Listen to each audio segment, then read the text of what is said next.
اور اسی مناسبت سے گفتگو کی ابتدا بھی اسی مناسبت سے ہے۔ انشاءاللہ ان 10 دنوں میں جو آقا سید الشہداء کی شہادت کا فلسفہ ہے، اس روز شہادت سے لے کر اب تک آج تک اس شہادت کی وجہ سے کتنے گمراہ ہور تھے جو جہنم سے جنت کی طرف آئے، اسی کربلا کی وجہ سے۔ اور یہ کہ دین، قرآن کریم نے دین کے سلسلے میں، ایمان و اعتقاد کے سلسلے میں گفتگو جو کی ہے، جیسا کہ سورہ مبارکہ بقرہ کی جن آیات کی تلاوت میں نے آپ کی خدمت میں کی، وَلَنَبْلُوَنَّكُمْ بِالشَّيْءٍ مِّنَ الْخَوْفِ وَالْجُوعِ، ہم تم سے ضرور اور ضرور امتحان لیں گے۔ کس طرح کا امتحان؟ خوف اور بھوک کے ذریعے۔ سوال یہ ہے کہ امتحان خداوند عالم مجھے میرے فروع دین کے ذریعے لے رہا ہے یا مجھ سے امتحان میرے اصول دین کے بارے میں لے رہا؟ وَلَنَبْلُوَنَّكُمْ بِالشَّيْءٍ مِّنَ الْخَوْفِ وَالْجُوعِ، خوف اور بھوک کے ذریعے ہم تم میں سے ہر ایک کا امتحان لیں گے۔ خوف اور بھوک اگرچہ بظاہر دیکھا جائے تو خوف کا تعلق اصول سے ہے، بھوک کا تعلق فروع سے ہے۔ خوف اور بھوک کے ذریعے ہم تمہارا امتحان لیں گے، یہ آیت صرف یہیں پر نہیں ہے، قرآن کریم نے مسلسل اور متواتر اسی ایمان کو قابل قبول قرار دیا ہے جو امتحان کی منزل سے گزرے۔ جیسا کہ قرآن کریم کا ارشاد ہے، احسب الناس ان یترکوا ان یقولوا آمنا وہم لا یفتنون، کیا لوگ یہ گمان کرتے ہیں کہ ہم مومن ہیں کہنے سے چھوڑ دیے جائیں گے؟ سری آیت ہے، اس میں میں اس وقت آیات کا صرف لفظی ترجمہ آپ کی خدمت میں پیش کر رہا ہوں، نہ تفسیر نہ کوئی روایت، کچھ نہیں۔ احسب الناس، کیا لوگوں نے یہ گمان کیا ہے، ان یترکوا، چھوڑ دیے جائیں گے، ان یقولوا آمنا، بس مومن ہیں کہنے سے، وہم لا یفتنون، یعنی ان کا کوئی امتحان نہیں لیا جائے گا۔ وَلَقَدْ فَتَّنَّ الَّذِينَ مِن قَبْلِهِمْ، یہ کیوں نہیں سوچتے ان سے پہلے جتنی قومیں تھیں وہ بغیر امتحان کے نہیں گزری ہیں، امتحان کی منزل سے گزر گئی ہیں۔ وَلَقَدْ فَتَّنَّ الَّذِينَ مِن قَبْلِهِمْ، اب ظاہر ہے کہ خداوند عالم اپنے دست قدرت سے، دست وحدہ لا شریک سے، اس عظیم دست قدسی سے جنت کو سجائے، تو کیا میرے صرف مومن ہیں کہنے سے، میں مومن ہوں کہنے سے اس جنت میں لے جائے گا جہاں 1,24,000 انبیاء ہوں گے؟ یا یقیناً اس کا کوئی معیار ہے، اس کا یقیناً معیار ہے، وہ معیار اس معیار کو جھانچنے کے لیے خدا نے امتحان قرار دیا۔ وَلَقَدْ فَتَّنَّ الَّذِينَ مِن قَبْلِهِمْ، ان سے پہلے بھی ہم نے لوگوں کا امتحان لیا ہے اور ہر ایک کا ہم امتحان لیں گے۔ اس پر تفصیل سے گفتگو ہو چکی ہے۔ مجھے ان آیات کے ایک ظاہر قرآن کریم مولا کائنات کے ارشاد گرامی کے مطابق للقرآن بطن وللبطن بطن، قرآن کریم کے لیے ایک باطن ہے اور اس باطن کا ایک اور باطن ہے، اور اس باطن کا ایک اور ساتھ اس کے بواطن ہیں کہ جس میں ڈوبنے والا مشکل ہے کہ ڈوب کے کوئی جوہر تلاش کرے۔ ہر زمانے کے لیے ہے قرآن کریم۔ اس بنا پر ان آیات کی تلاوت اور اس کا ترجمہ بھی آپ میرے خیال میں کوئی 1000 دفعہ سن چکے ہیں ہر خطیب، ہر ذاکر سے، مگر اس کے ہر پہلو پر گفتگو نہیں ہوتی ہے۔ اس کے ایک پہلو پر میری بھی گفتگو جو ہے اس کے ایک پہلو پر ہوگی، وہ پہلو یہ کہ امتحان جو لیا جائے گا ہم سے یا لیا جا رہا ہے، یہ کس سلسلے میں ہے، یعنی میرے اصول دین کے بارے میں مجھ سے امتحان لیا جا رہا یا میرے فروع دین کے بارے میں مجھ سے امتحان لیا جا رہا۔ ایک بات، دوسری بات یہ کہ قرآن کریم جس انداز سے ہم سے اس امتحان کے بارے میں گفتگو کر رہا، ایک آیت ہمیں بتاتی ہے کہ سخت ترین امتحان اصول کے بارے میں، درست ہے روزہ بذات خود ایک امتحان ہے، مگر بہت اتنا اہم نہیں ہے کہ جہاں میری آپ کی جان جائے، اس میں بھی ایک استثناء قرار دیا۔ وہ کون سا امتحان ہے قرآن کی روح سے جس میں استثناء نہیں ہے؟ آپ غور کیجئے، روزہ ایمان کا جز ہے، دین کا جز ہے، درست، اس میں استثناء ہے. کیا مطلب؟ یا ایھا الذین کتب علیکم الصیام کما کتب علی الذین من قبلکم لعلکم تتقون. اے صاحبان ایمان، تم پر روزے لکھے جا چکے ہیں اس طرح سے جیسے تم سے پہلی امتوں پر لکھے گئے تھے. کیوں لکھے گئے ہیں؟ لعلکم تتقون، شاید تم تقوی اختیار کرو. روزے لکھے جا چکے ہیں. اس کے بعد استثناء آ گئی. استثناء کیا؟ فمن کان منکم مریضا، پس تم میں سے اگر کوئی بیمار ہے، او علی سفر، یا مسافر ہے، فعدۃ من ایام اخر، اس سفر اور مرض کے دوران کے روزے ہم نے معاف کر دیے. بعد میں جب لوٹ کے گھر آ جاؤ مسافرت سے اور جب بیماری سے تندرستی پاؤ تو وہ روزے پورے کر لو. یہاں استثناء ہے. درست. نماز کے لیے 313 دفعہ قرآن کریم نے زور دیا. نہ سفر میں نہ حضر میں. نماز کو سفر اور پریشانی میں اس کو مختصر ضرور کیا، مگر اسے معاف نہیں کیا، کسی منزل پر بھی معاف نہیں کیا.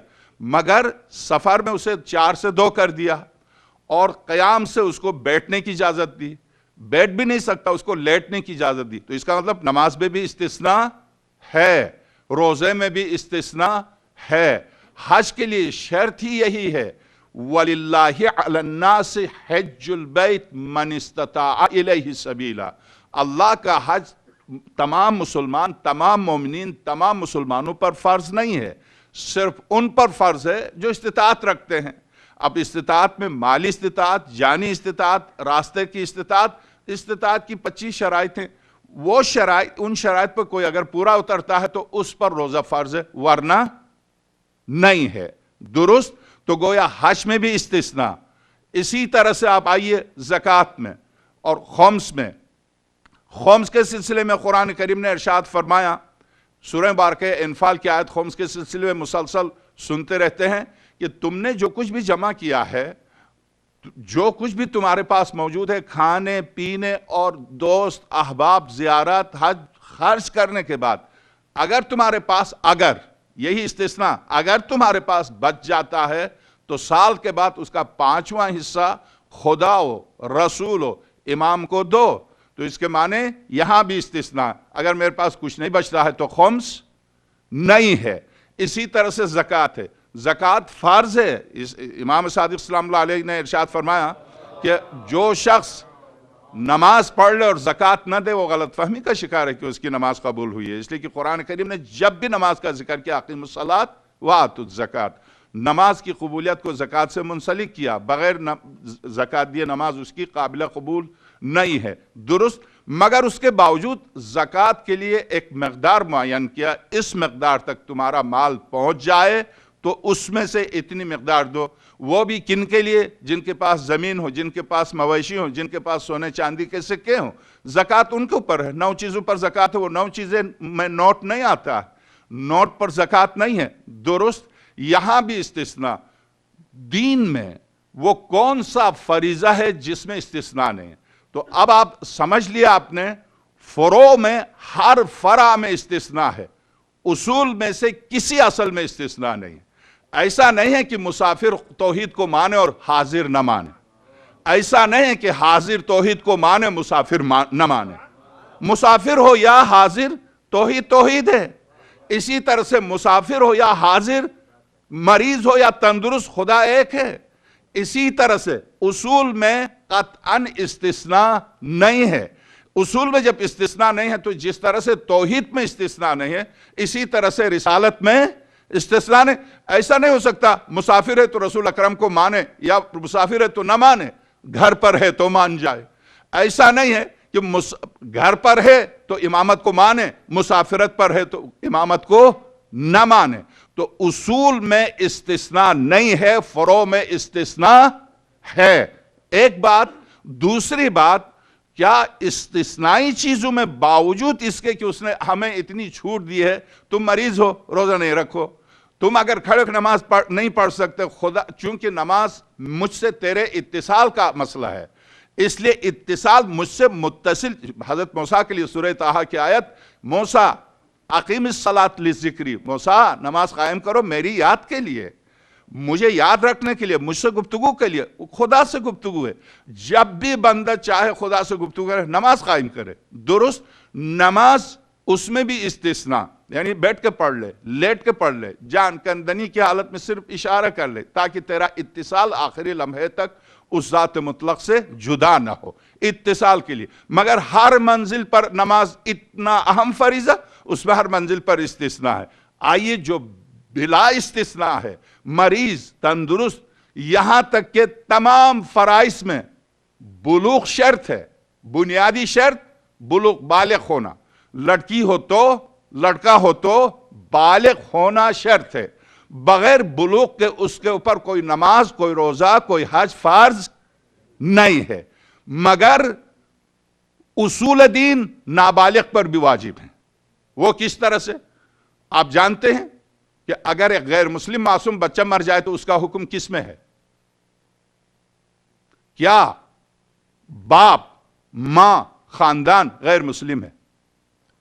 معصوم بچہ 2 سال کا وہ مرتا ہے تو ابھی تو اس کا کوئی دین نہیں ہے، اس پر کوئی تکلیف نہیں ہے۔ مگر اگر وہ مر جائے تو آپ کو پتا ہے اس کو کہاں دفنائیں گے؟ کیا آپ مسلمانوں کے قبرستان میں دفنا سکتے ہیں؟ نہیں، حرام ہے، حرام نہیں دفنا سکتے۔ کیوں نہیں دفنا سکتے اس کو؟ اس لیے کہ غیر مسلم ہے، اس پر تو اسلام کا اطلاق ہی نہیں ہوتا۔ وہ کیوں غیر مسلم ہے؟ ماں باپ کی وجہ سے۔ تو پتا چلا اصول دین کا تعلق پیدائش سے ہے۔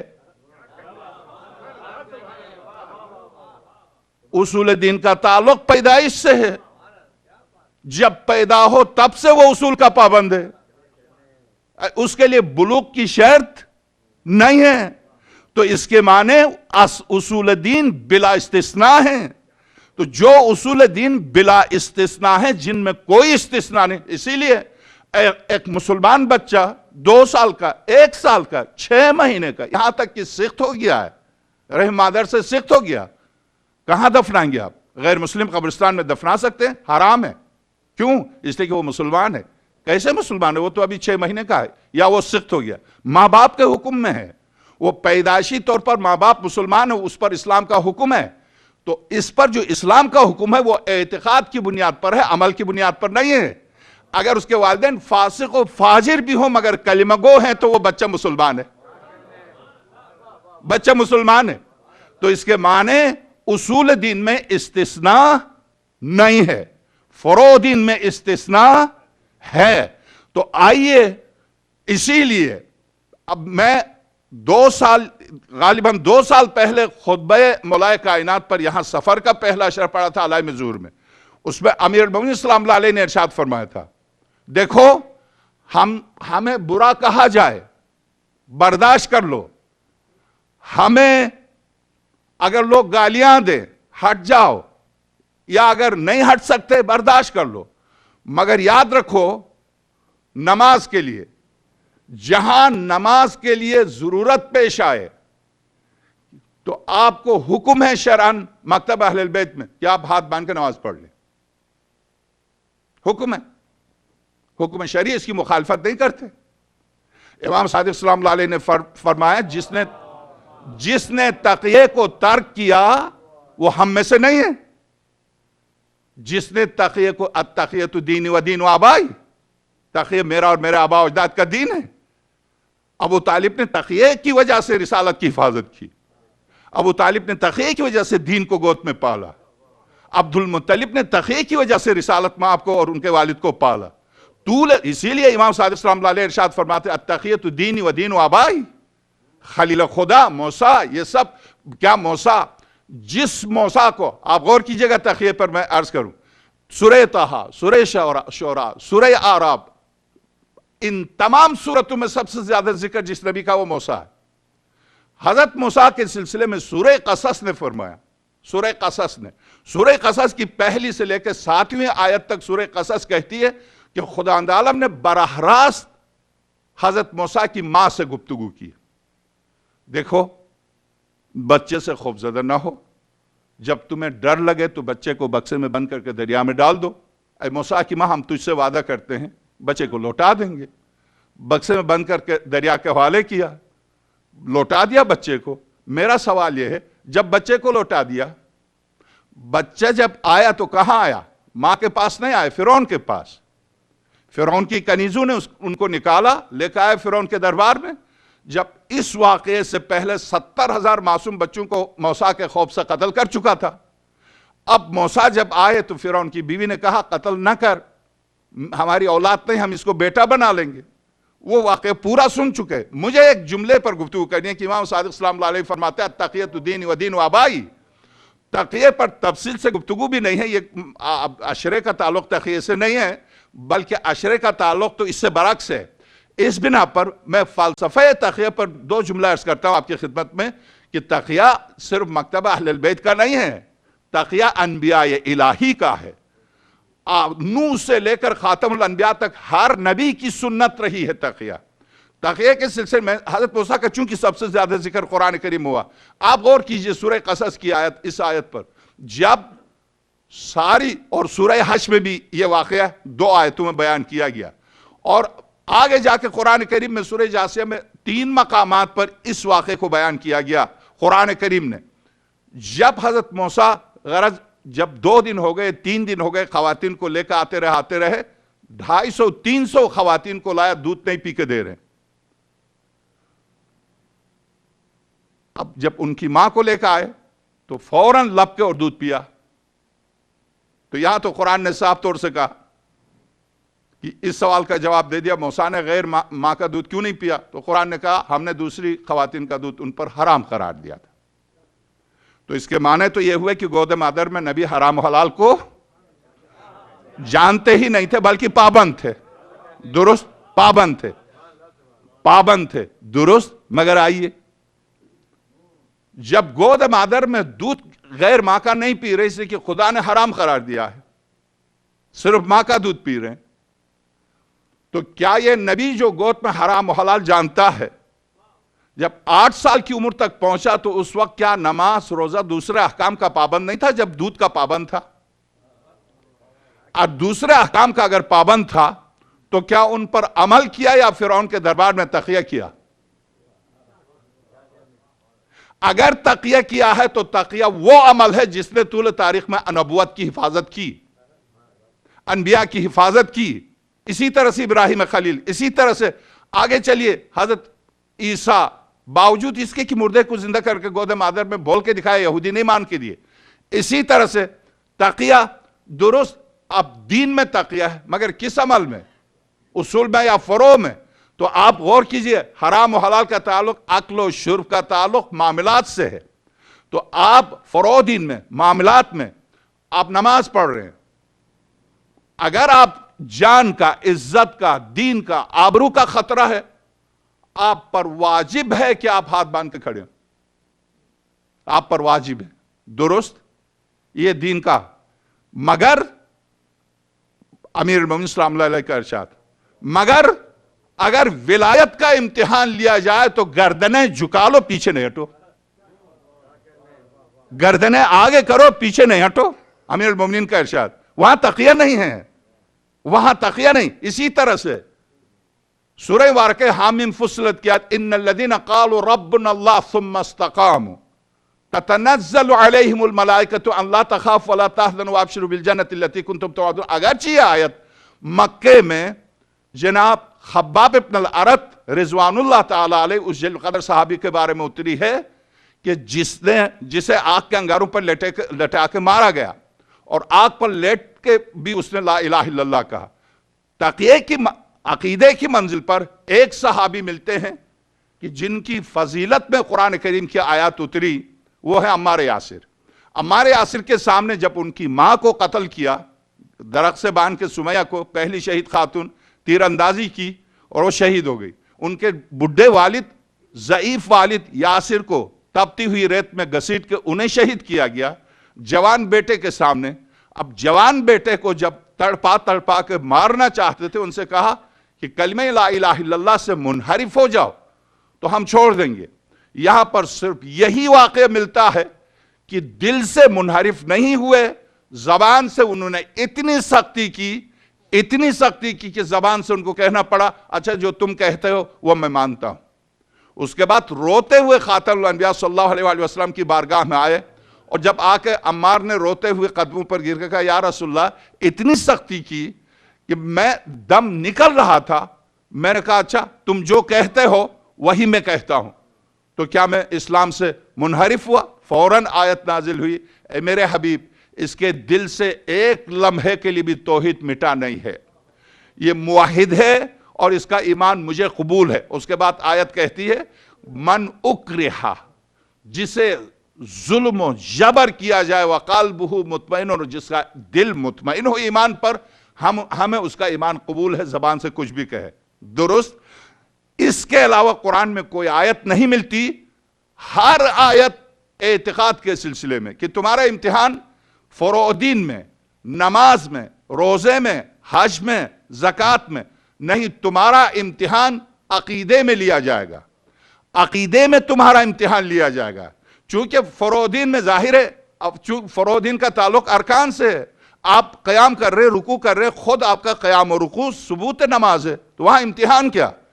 عقیدے کا تعلق دل و دماغ سے ہے، اندر کا حال کوئی نہیں جانتا، یہاں امتحان کے ذریعے ایک شخصیت کو سامنے لایا جائے گا کہ یہ ہے۔ عقیدے کا تعلق دل و دماغ سے ہے، ارکان سے نہیں ہے، اس بنا پر امتحان کے ذریعے۔ اب اگر امتحان کے ذریعے عقیدے کو ثابت کیا جائے، عقیدے کی صحت اور عقیدے کی حقیقت کو ثابت کرنا چاہے خداوند عالم، تو بس طول تاریخ میں جن جن لوگوں نے اس امتحان کی منزل سے جو گزرے ہیں، میں کل سے ترتیب سے میں آپ کی خدمت میں عرض کروں گا کہ واقع کربلا میں درست ہے کہ امام صادق صلوات اللہ وسلم علیہ، ابو بصیر کہتے ہیں میں جب حضرت کی بارگاہ میں پہنچا تو حضرت انہی آیات کی تلاوت فرما رہے تھے، گریہ کر رہے تھے۔ میں نے حضرت سے سبب گریہ پوچھا، مولا آپ کیوں گریہ فرما رہے ہیں؟ تو فوراً امام صادق سلام اللہ علیہ نے انہی آیات کی تلاوت کی، وَلَنَبْلُوَنَّكُمْ بِشَيْءٍ مِّنَ الْخَوْفِ وَالْجُوعِ وَنَقْصٍ مِّنَ الْأَمْوَالِ وَالْأَنفُسِ وَالثَّمَرَاتِ وَبَشِّرِ الصَّابِرِينَ الَّذِينَ إِذَا أَصَابَتْهُمْ مُصِیبَةٌ الی آخر۔ میں نے کہا مولا وہ کربلا کا واقعہ تھا، اسی پر توجہ، چونکہ پورا عشرہ اسی بات اس ٹکڑے پر ہے۔ کربلا کا واقعہ تھا، امتحان کی منزل تھی، امتحان دے گئے، کب تک روئیے گا؟ تو حضرت نے مجھ سے پوچھا وہ کہاں؟ میں نے کہا کربلا میں۔ تو حضرت نے فرمایا نہیں ابو بصیر، ان آیات کا تعلق کربلا سے نہیں ہے۔ مولا کربلا سے نہیں ہے، یہ آیات اگر آپ تسلسل کے ساتھ ترجمہ کریں تو ایک مجلس ہے، ظاہر قدرت کی طرف سے مجلس پڑھنا اور ایک عام انسان کی طرف سے مجلس پڑھنے میں فرق ہے۔ وَلَنَبْلُوَنَّكُمْ بِشَيْءٍ مِّنَ الْخَوْفِ، ہم ضرور امتحان لیں گے خوف کے ذریعے، بھوک کے ذریعے، اور اسی طرح سے وَنَقْصٍ مِّنَ الْأَمْوَالِ وَالْأَنفُسِ وَالثَّمَرَاتِ، مال کو چھین کر جانوں پر اور ثمرات یعنی اولاد کے ذریعے تمہارا امتحان لیں گے۔ حضرت فرماتے ہیں ابو بصیر ان آیات کا تعلق کربلا سے نہیں ہے۔ مولا پھر ان آیات کا تعلق کس سے ہے؟ ان آیات کا تعلق ہمارے قائم کے ظہور سے پہلے جو مومنین ہوں گے ان سے ہے، یہ امتحان ان سے لیا جائے گا۔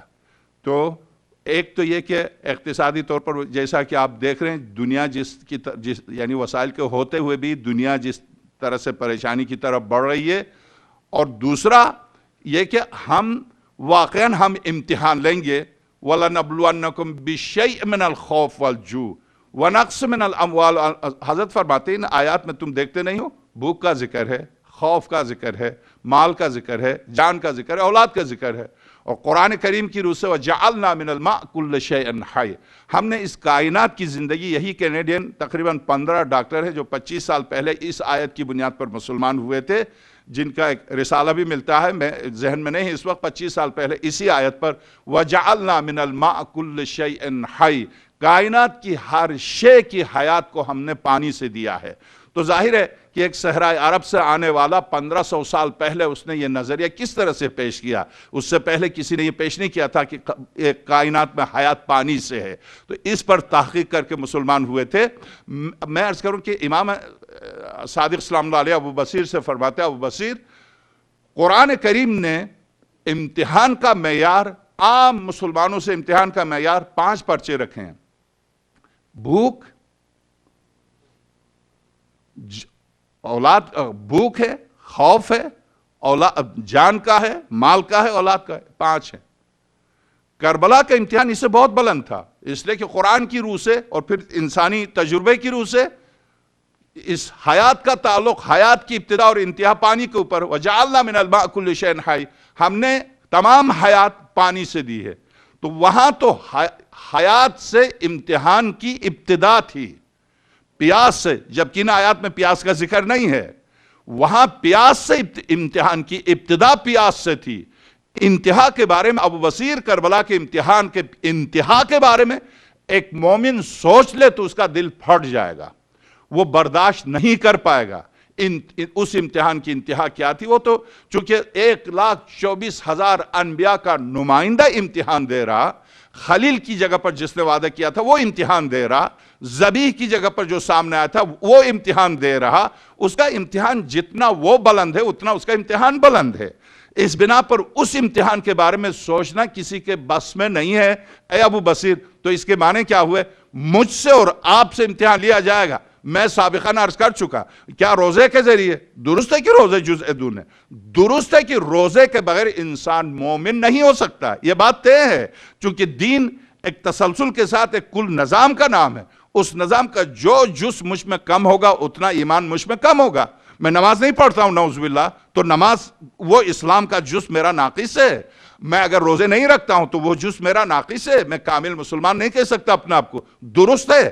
مگر امتحان کی منزل پر امتحان کس طرح کا؟ عقیدے کا یا عمل کا؟ تو میں عرض کروں عمل کا، چونکہ عمل کی منزل پر انسان عملی طور پر روزہ نہ رکھے، حج نہ کرے، زکوٰۃ نہ دے، یہ چیزیں اسلام کی بنیاد و اساس کی ساتھی چیزیں ہیں، مگر جس پر اساس، جس پر بنیاد اسلام کی تعمیر ہوئے وہ اس کا عقیدہ ہے، عقیدے پر تعمیر ہے، سب کچھ عقیدے سے متعلق ہے۔ تو ایسی صورت میں رمضان المبارک ہے تزکیہ نفس کے لیے، فروع دین پر گفتگو کے لیے، ٹھیک۔ اسی طرح سے رمضان المبارک سے لے کے شوال، ذیقعد، ذی الحج، یہ سارے مہینے فروع دین کے لیے۔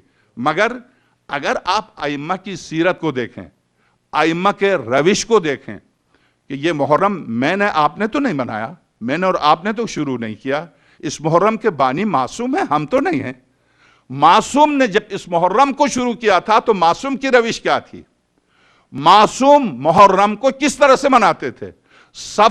ویسے تو آقا زین العابدین سلام اللہ علیہ، یہ تو آپ جانتے ہیں کہ محرم کی ابتدا دربار یزید سے ہوئی، جہاں شہزادی نے سب سے پہلے وہیں پر صف ماتم بچھایا اور خود قصر یزید سے یا حسین کی صدائیں بلند کرائی شہزادی زینب نے، درست ہے۔ مگر آپ یہ دیکھیں کہ اس انداز سے جس انداز سے آج عزاداری ہوتی ہے، اس انداز کے عزاداری کے بانی کون ہیں؟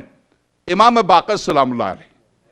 امام باقر سلام اللہ علیہ اس انداز کی عزاداری کے، میں آپ کو 10 آپ کے زمانے کے 10 مرثیہ گو شاعر آپ کو گن کے بتا سکتا ہوں کہ جن کو بلا کر صف ماتم بچھا کے پہلی محرم سے لے کے آخر تک ان کے ذریعے مرثیہ خوانی کراتے تھے۔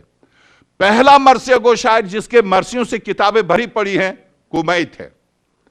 کمیت کو بلاتے تھے خود امام پنجم سلام اللہ علیہ، کمیت کو بلا کے فرماتے تھے اور خاص ایک خواہش کرتے تھے، حضرت کمیت تم اس عربی انداز میں پڑھو جو عرب دیہاتوں میں پڑھتے ہیں، جو اس لب و لہجے میں تصنع نہیں ہے، ریاکاری نہیں ہے، دکھاوا نہیں ہے۔ آپ اگر 40 میں چہلم میں آپ ٹی وی پر بیٹھ کے دیکھیں، آپ کو کسی خطیب کی مجلس سننے کی ضرورت بھی نہیں ہے۔ یہ جو بڈھی خواتین بصرے سے چلتی ہیں کربلا کے لیے، 2 مہینے پہلے گھر سے نکل کے جب کربلا کے قریب پہنچتی ہیں تو ان سے اٹھا نہیں جاتا، وہ ہاتھوں سے چل کر ایک صدا بلند کرتی ہیں، حسین تجھے علی اصغر کا واسطہ ہے، مجھے صرف اپنی زری تک پہنچا دے بس۔ اس صدا میں تصنع نہیں ہے، اس صدا میں خلوص ہے، اور خلوص کی میں دلیل پیش کروں، ایک طالب علم ہوں اور نجف کا طالب علم ہے، چشمدید واقع، اس میں خلوص ہے، چونکہ وہ نہیں جانتے ہیں ریاکاری، دکھاوے نہیں جانتے، سادہ۔ حضرت آیت اللہ ابو الحسن اصفہانی کے زمانے میں آپ جانتے ہیں کہ جس طرح سے چہلم میں سید الشہداء کی بارگاہ میں رش ہوتا ہے، اسی طرح سے بعثت پیغمبر اکرم 27 رجب کو وہی رش امیر المومنین کی بارگاہ میں ہوتا ہے، نجف میں، مولا کائنات کی بارگاہ میں زیارت کے لیے آتے ہیں۔ اتفاق سے بارش ہو رہی تھی، مرمر نہیں تھا، پتھر نہیں تھے، مٹی تھی صحن میں، بارش ہو رہی تھی، دیہاتی خواتین آئی ہیں، یہاں تک مٹی ہے، پیر سارے مٹی میں، اور اسی طرح سے یہ علی کہتی ہوئی زری پر چلی جا رہی ہیں۔ حضرت آیت اللہ ابو الحسن اصفہانی رضوان اللہ تعالیٰ علیہ سے کہا کہ اب آقا حرم اس طرح سے ناپاک ہو جائے گا، تو آقا نے حکم دیا کہ حرم کے دروازے پر صحن میں ایک ہاؤس بنا لو، روکو ان کو، جب تک وہاں جا کے پاک لو، ان کو اندر نہیں جانے دو۔ جس دن یہ حکم دیا کہ آج سے روکو ان کو، اسی رات مولا کائنات آئے۔ کس نے کہا کہ تم میرے زائرین کو روکو؟ تم کیوں روکتے ہو؟ دیکھ لو میرے دروازے پر بیٹھے ہیں، ان کو پاک کر کے اندر جانے دیتے ہیں، تمہیں روکنے کا حق نہیں، ان کو اسی طرح سے آنے دو، اور اسی طرح سے ان کو مجھے پکارنے دو جس طرح سے یہ پکارتے ہوئے آتے ہیں۔ یہ خلوص ان کا ہزاروں اس طرح کے واقعات سے تاریخ، اور اسی طرح سے واقع کربلا نجف کی حقیقت 14 ستارگان درخشاں کے نام سے 24 جلدوں پر مشتمل کتاب، اس میں اس واقعے کو دیا۔ اسی طرح سے ہزاروں کتابیں چھپی ہیں، مارکیٹ میں آتی ہیں۔ کرامات امیر المومنین کے نام سے، کرامات علی کے نام سے جو کتاب مارکیٹ میں ملتی ہے، اس میں یہ واقعات بھرے۔ اسی طرح سے کربلا کے سلسلے میں جو باب الحواج آقا حسین دونوں کے حرم سے متعلق جو کتابیں مارکیٹ میں ملتی ہیں، ان میں اس طرح کے واقعات سے بھری پڑی ہیں کتابیں۔ میں اب آپ کی خدمت میں عرض کروں کہ اصول دین میں انسان، قرآن کریم نے امتحان کی جو منزل پیش کی ہے وہ اصول دین ہے۔ اصول دین کے سلسلے میں قرآن کریم نے مسلسل زور دیا ہے کہ میرے نزدیک اس ایمان و اس اعتقاد کی قدر و قیمت ہے جو نہ دولت، نہ شہرت، نہ چند روزہ زندگی کی خاطر نہ بیچے۔ ہاں، یعنی اس وقت یزید کے ساتھ نہ تھا، مگر کیا آپ سمجھتے ہیں کہ یزید تو ختم ہو چکا، اب تڑپ رہا جہنم میں؟ کیا یزیدیت بھی ختم ہو چکی ہے؟ یزیدیت اگر ختم ہو چکی ہے تو کون قتل عام کر رہا پاکستان میں؟ کون قتل عام کر رہا سعودی میں؟ کون قتل عام کر رہا یمن میں؟ کون قتل عام کر رہا شیعوں کا؟ یزیدیت اب بھی ہے۔ جب یزیدیت اب بھی ہے اور حسینیت و یزیدیت کا یہ ٹکراؤ رہے گا اس وقت تک جب تک کربلا کا وارث نہ آئے، اور جب کربلا کے وارث کی آمد تک مقابلہ جاری ہے تو کربلا جاری ہے۔ کربلا اس دن سے آج تک جاری ہے، آج سے حضرت کے آنے تک جاری ہے۔ جب کربلا جاری ہے تو یہ امتحان کی منزل پر میں، آپ، ہم ہر لمحے امتحان کی منزل پر ہیں، ہر لمحے امتحان کی منزل پر ہیں۔ اور یزید نہیں ہے، یزیدیت ہر مقام پر ہے۔ اگر آپ اندر کو آپ باہر کو چھوڑ دیں، آپ اس کائنات میں جو حکومتیں ہیں طاغوت، ان سب کو چھوڑ دیں، مگر آپ، میں خود اندر دیکھ لیں کہ واقعاً بقول کسی محترم شاعر کے کس قدر ہم نے اس دل کو پاک کر کے حسین کو جگہ دی ہے، کس قدر ہم نے ذہنوں کو صاف کر کے ولایت کو جگہ دی ہے، کس قدر ہم اس قدر پاک ہو گئے ہیں کہ مطمئن ہو جائیں کہ کائنات ادھر کی ادھر ہو جائے مگر ہم حبیب کی طرح ہیں، کائنات ادھر کی ادھر ہو جائے مگر ہم مسلم نوسجہ کی طرح ہیں، کائنات کچھ بھی ہو جائے مگر ہم ہٹنے والے نہیں ہیں اپنی منزل سے۔ کس قدر ہم اس منزل تک، مدرسہ مکتب حسینی سے، مدرسہ کربلا سے کہاں تک ہماری تربیت ہوئی ہے۔ ہر شخص اپنے آپ کو آزما لے، ہر شخص اپنے آپ کو دیکھ لے۔ جیسا کہ آپ کو پتا ہے کہ کربلا کے واقعات میں 10 دفعہ، کم سے کم 4 دفعہ تو اس منبر پر میں عرض کر چکا ہوں کہ ایک شخص تڑپ کر رو رہا تھا کربلا میں۔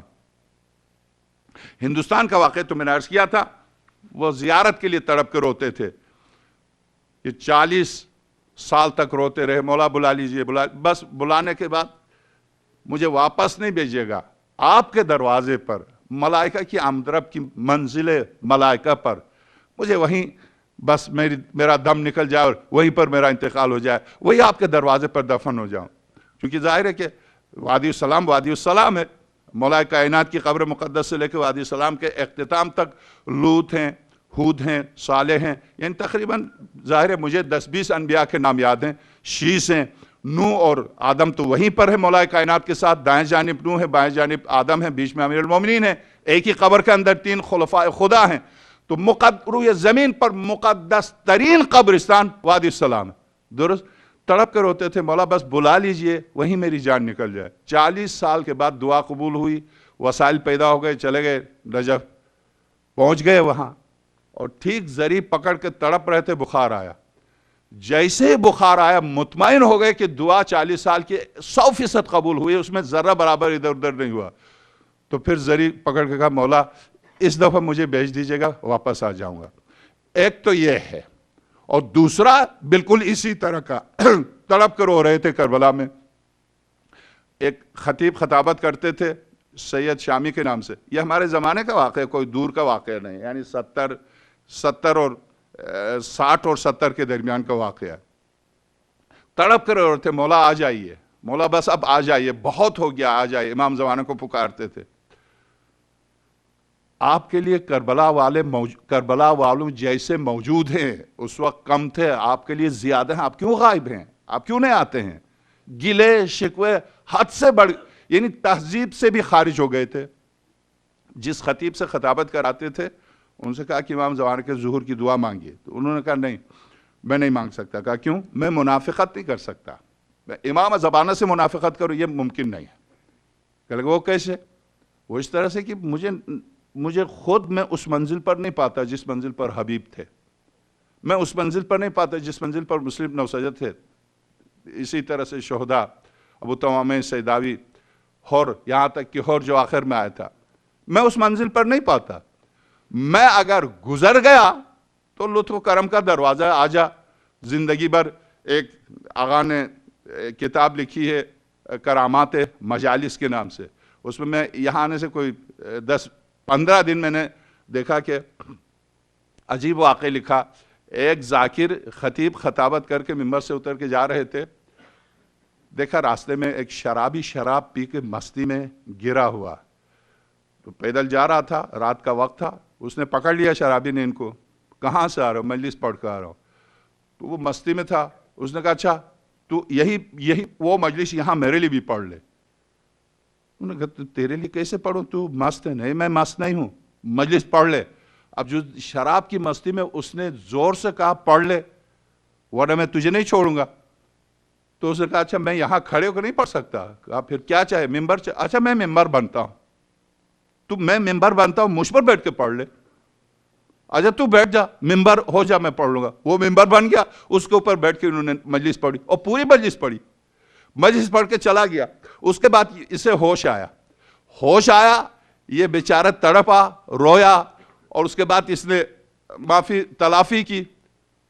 دیکھا اسی رات جا کے سویا، خواب میں دیکھا کہ محشر ہے، لے جائے جا رہے ہیں سب. اس کو کہا شرابی ہے لے جاؤ، ڈال دو جہنم میں. گھسیٹ کے فرشتے بالکل جہنم کے کنارے لے گئے تھے. آواز آئی نہیں روک دو. ایک دفعہ یہ میرے حسین کا ممبر بن گیا تھا. حسین کا ممبر جہنم نہیں جا سکتا، روک دو. واقعاً اس نے اس واقعے کو خواب میں دیکھنے کے بعد یہ اس قدر مقدس ہوا، تاریخ میں آپ اس کے بارے میں لکھتے ہیں، یعنی عارف باللہ ممبر حسین بن چکا. اس کو روکو نہیں، جہنم میں نہیں ڈال سکتے. تو میرے عزیز واقعاً اگر حسین اور حسینیت چھا جائے تو ایک لکڑی کا ممبر ہے، اس کی بھی قدر و قیمت بن جاتی ہے، بڑھ جاتی ہے، اس کی بھی کوئی حیثیت.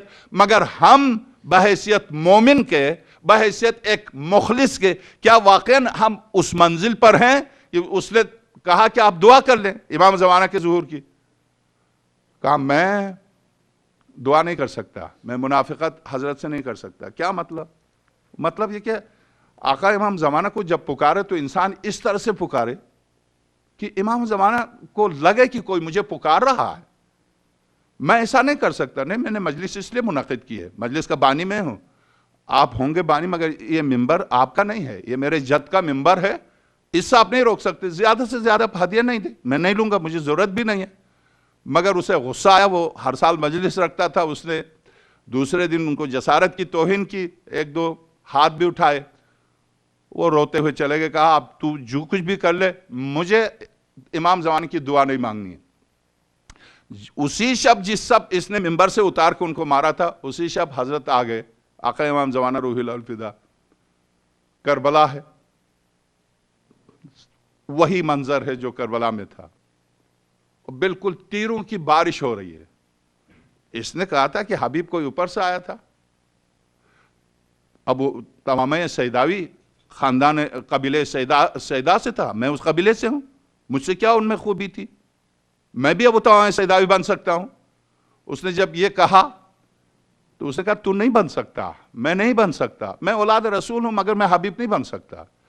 اگر میں بنتا ہوتا تو آقا امام زمانہ جن کے سامنے پوری کائنات قیامت تک کے لیے ہتھیلی کی طرح ہے، امام حسین سلام اللہ علیہ یہ کبھی نہ فرماتے کہ میرے اصحاب نہ میرے نانا کو ملے، نہ میرے بابا کو ملے، نہ میرے بھائی کو ملے جو مجھے ملے، یہ نہ فرماتے۔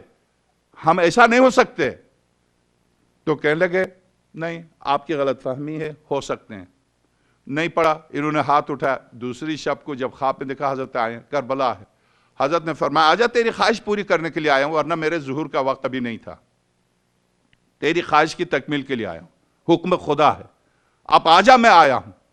تو سامنے سے تیروں کی بارش ہو رہی ہے، تو نے کہا تھا میں ابو تمامہ سیداوی قبیلہ سیدہ سے میں بھی ہوں، بن سکتا ہوں۔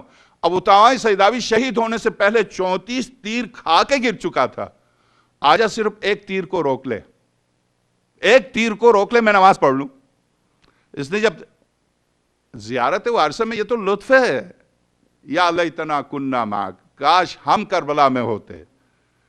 روایت میں ہے کہ جس نے یہ زیارت پڑھ لی اور جس نے یہ جملے دہرائے آقا حسین کربلا والوں کے ساتھ اس کو مشہور کریں گے، یہ تو ان کا لطف ہے۔ ورنہ عمل حقیقی منزل پر اگر ہم جائیں، ہمیں نہیں پتا، حقیقتاً ہمیں نہیں پتا، یہ تو ان کی طرف سے حکم ہے کہ تم صرف خواہش کرو۔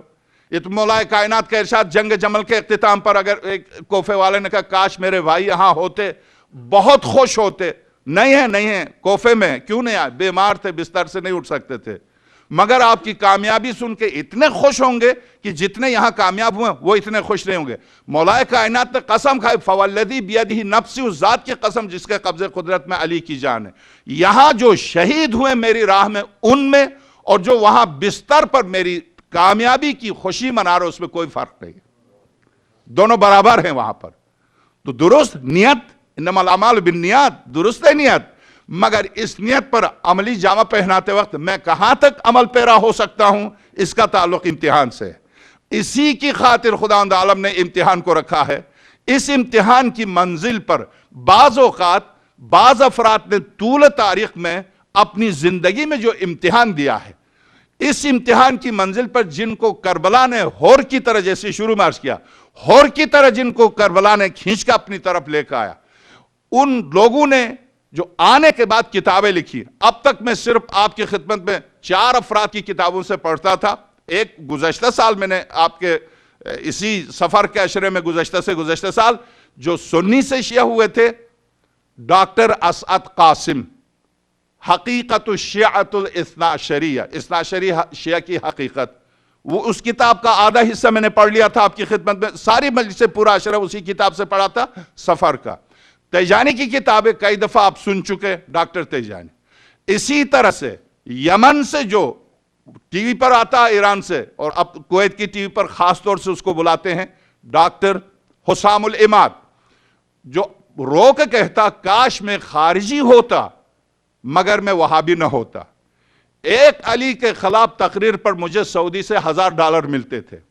ابھی پرسوں انہوں نے ٹی وی پر ایک کویت سے وہ تقریر کر، ایک علی کے خلاف ایک تقریر پر سعودی عرب سے $1000 ملتے تھے۔ ڈاکٹر حسام العماد جو اس وقت قم میں پڑھ رہے ہیں، وہ ان پر بھی کافی 2 سال 3 سال سے ان کے نام سے میں گفتگو کر رہا ہوں۔ مگر ایک مصری جو شیعہ ہوا تیجانی کے بعد، جس کی کتاب نے وہ معرکہ کیا ہے دنیا یا علم میں، جس نے کتاب لکھی ہے الخدعہ، دھوکہ، فریب، فارسی میں اس کا نام فریب ہے، اردو میں اس کا نام دھوکہ ہے۔ اردو میں بھی آئی ہے، فارسی میں بھی ہے، عربی میں ہے۔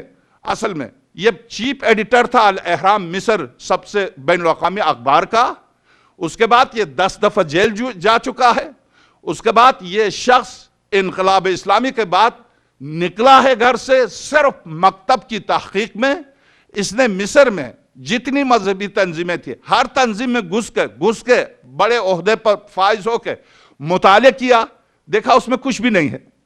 اس نے تقریباً 40 سال تحقیق کرنے کے بعد 50 سال کی تحقیق کے نچوڑ کے طور پر جو کتاب لکھی ہے الخدعہ، دھوکہ، یہ وہ کتاب ہے جس نے دنیا علم میں ایک نیا تلاطم پیدا کیا ہے۔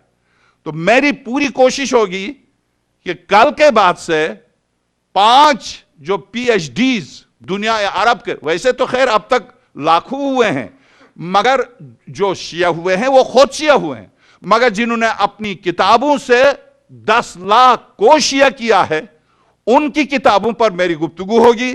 اس محرم کا عنوان، اس عشرے کا عنوان، جنہوں نے امتحان کی منزل سے گزر کے صدائے کربلا کو لبیک کہہ کے، انہوں نے لبیک کہا آقا حسین کو، آئے مکتبہ اہل البیت میں اور لاکھوں افراد کو اس مکتب میں داخل کیا۔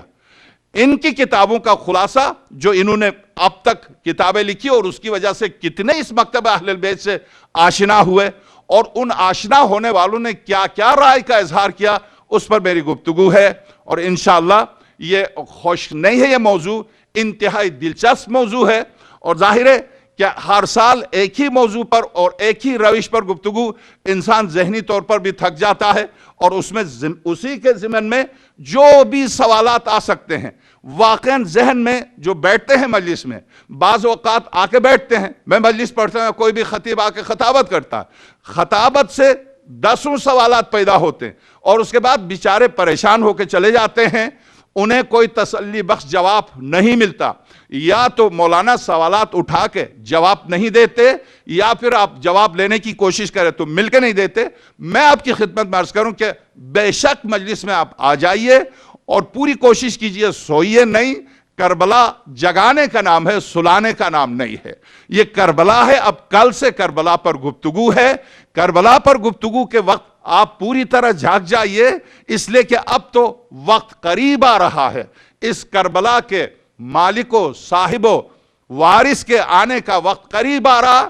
آخری نشانیوں میں سے وہ بھی یمن کی نشانی جو تھی وہ پوری ہو گئی۔ آپ جانتے ہیں کہ 10 دفعہ آپ سن چکے علائم ظہور میں کہ آخری حضرت کے آمد سے پہلے یمن کا انقلاب، جو یمن سے 2 مہینے سے یمن میں جو کچھ ہو رہا، یہ سب آپ کے سامنے۔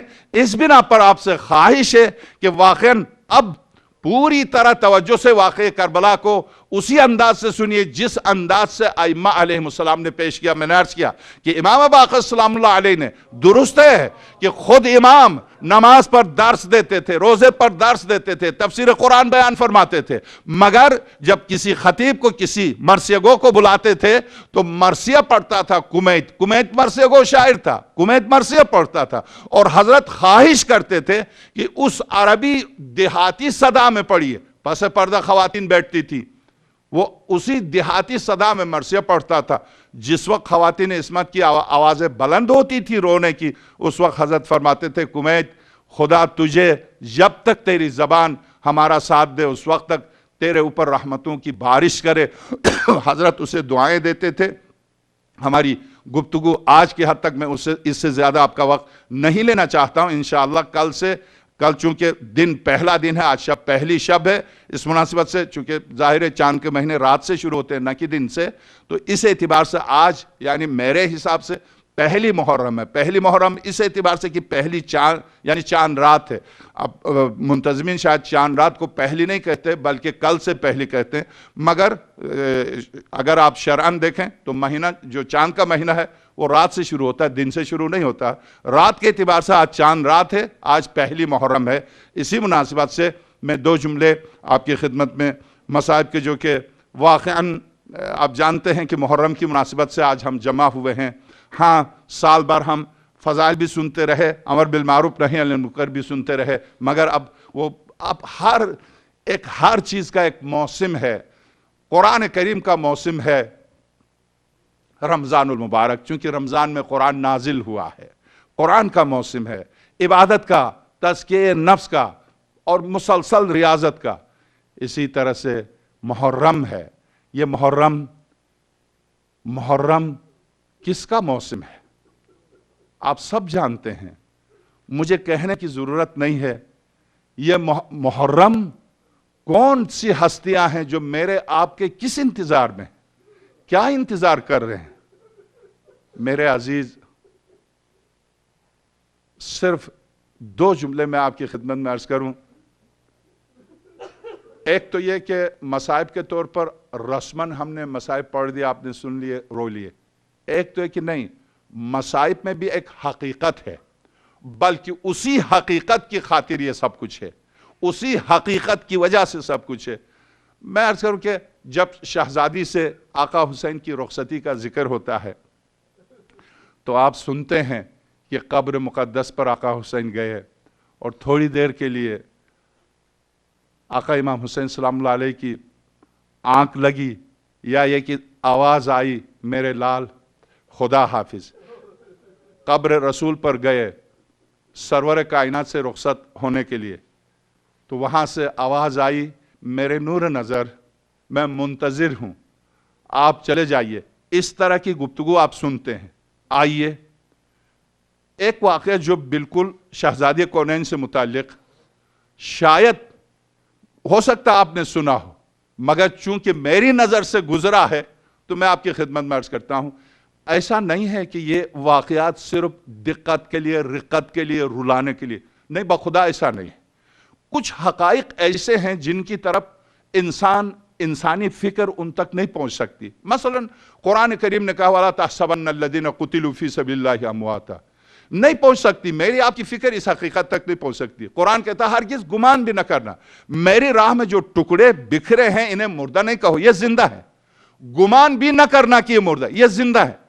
اب کس طرح کی زندگی ہے؟ ایک ایک ٹکڑے کو غسل دے کے، کفن دے کے دفن بھی کرے، اس کے بعد قرآن کہتے ہیں انہیں مردہ مت کہو، یہ زندہ ہیں. اس زندگی کو درک کرنے کے لیے میری آپ کی عقل بے بس ہے. ہم چونکہ جب بے بس ہوتے ہیں تو کہتے ہیں روحانی زندگی. ایسا نہیں ہے. روحانی زندگی، روح ہر ایک کی زندہ ہے، فاسق کی بھی زندہ ہے، عالم کی بھی زندہ ہے، جاہل کی بھی. روح تھوڑی مری ہے، روح نہیں مری ہے، روح کو نہیں دفنایا، روح تو ویسے سب کی باقی ہے. کیا واقعاً قرآن روحانی زندگی کی بات کر رہا یا خود جسمانی زندگی کی بات کر رہا؟ میں ایک جملہ آپ کی خدمت میں عرض کرتا ہوں، اس کے بعد التماس دعا. جب شہزادی کونین سلام اللہ علیہا کی شہادت ہوئی، یہاں سے مصائب کی ابتدا کرتا ہوں. شہادت ہوئی، یقیناً آپ شہزادی کے مصائب سن چکے، میں شہزادی کے مصائب نہیں پڑھتا، مگر جو آقا حسین روضہ قبر مقدس مادر گرامی پر گئے ہیں، جو زہرا کی جو آواز آئی ہے، یہ آواز صرف شہزادی زہرا کی آواز صرف آقا حسین کو نہیں آئی. مولا کائنات جس وقت شہزادی کو سپرد خاک کر رہے تھے، تو میں یہاں سے بخاری سے شروع کروں.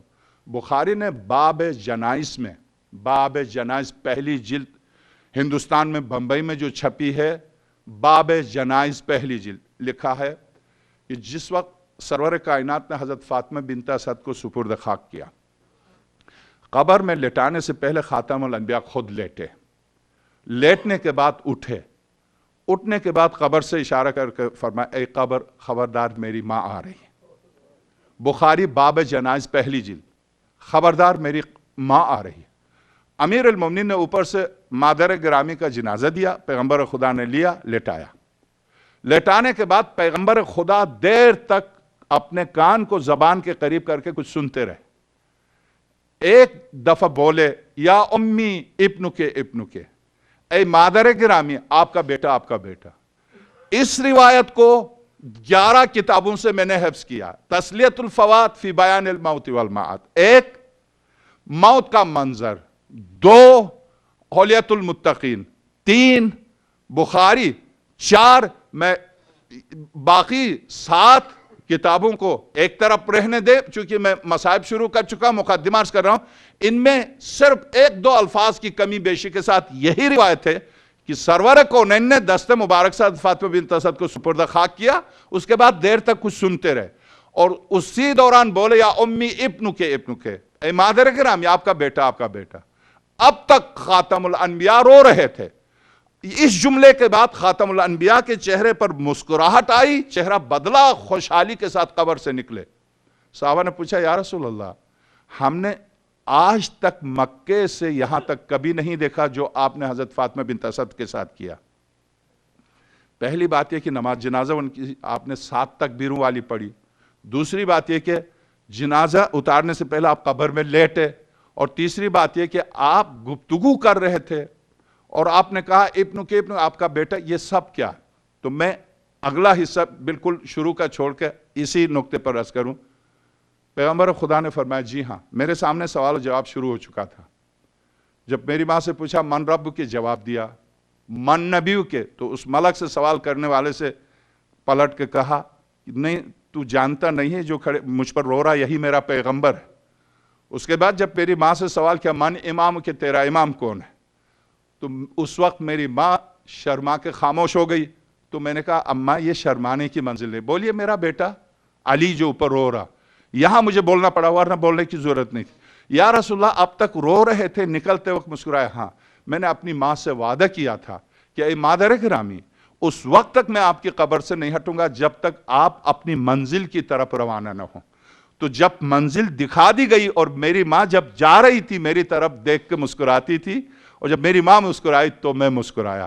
ورنہ اب تک جس کی گود میں پلا تھا ان کی جدائی سے میں رو رہا تھا، مگر جب میری ماں اپنی منزل کی طرف بڑھی تو میں مسکرایا. یہ ایک واقعہ بس. تو قبر میں بولنا، قبر میں بولنا پہلا واقعہ.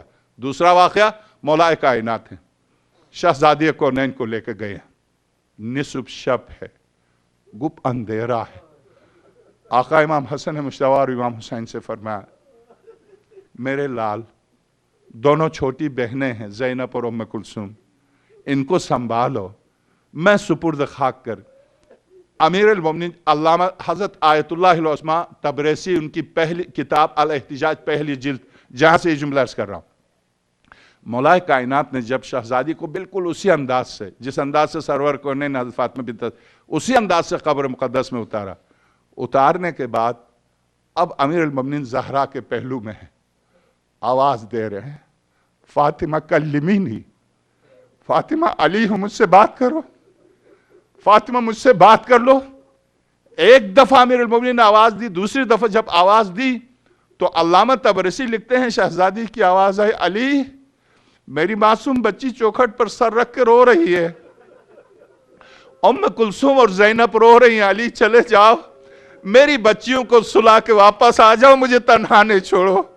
تو بس اب جب شہزادی کونین آواز دے کے امیر المومنین سے کہہ سکتی ہیں یا علی میری بیٹیاں رو رہی ہیں چلے جاؤ، چوکھٹ پر سر رکھ کے میری چھوٹی 3 سال کی بیٹی ام کلثوم آواز دے رہی ہے اماں کہاں ہو، یا علی چلے جاؤ.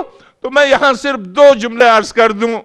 شہزادی ام کلثوم بے شک 3 سال کی ہے مگر مدینہ ہے شام تو نہیں ہے، یا آپ کا گھر ہے زندان شام تو نہیں ہے. اگر آواز بلند ہوگی تو کوئی تو خاتون آئے گی گود پہ لینے کے لیے. یہ زندان شام تو نہیں ہے جو تڑپ کے روئے گی اور کوئی بھی نہیں آئے گا مدد کرنے کے لیے. بس 2 جملے اس کے بعد میری گفتگو ختم. جب آقا حسین آئے قبر مادر پر تو بس اتنا ذہن میں رکھیے کہ صرف حسین تھے کہ جن کے لیے جب شہزادی کونین کا جنازہ اٹھایا جا رہا تھا تو امیر المومنین نے جب دیکھا امام حسن موجود، شہزادی زینب موجود، ام کلثوم موجود، آقا حسین کو نہیں دیکھا. آواز دی حسین تو میرے 6 سال کے امام دروازے کے ساتھ کھڑے تھے. کہا بابا میرے لال آ جاؤ وداع کر لو. کہا بابا میں نہیں آؤں گا. بیٹے کیوں نہیں آؤں گا؟ جب تک میری ماں خود آواز نہیں دیں گی میں نہیں آؤں گا. تو آیت اللہ دستغیب نے لکھا، اردو میں یہ کتاب ملتی ہے الزہرا. آیت اللہ دستغیب شہید محراب نے لکھا کفن سے ہاتھ بلند ہوئے آواز آئی میرے لال آجا، ابھی ماں کو دفنایا نہیں آجا. تو جس ماں نے کفن سے ہاتھ بلند کر کے حسین کو پکارا ہو، آج وہی حسین ماں سے اجازت لینے جا رہے ہیں قبر مقدس پر، آواز دے رہے ہیں مادر گرامی اجازت دیجئے نکل جاؤں مدینے سے کربلا کی طرف. تو ماں کی قبر میں حضرت شہزادی کونین کی کیا حالت ہوئی ہوگی. اسی لیے کہتے ہیں آواز آئی میرے لال حسین خدا حافظ. اِنَّا لِلَّهِ وَإِنَّا إِلَيْهِ رَاجِعُونَ. سَيَعْلَمُ الَّذِينَ ظَلَمُوا آلَ مُحَمَّدٍ أَيَّ مُنْقَلَبٍ يَنْقَلِبُونَ. أَلَا لَعْنَةُ اللَّهِ عَلَى الْقَوْمِ الظَّالِمِينَ. ماتم حسین.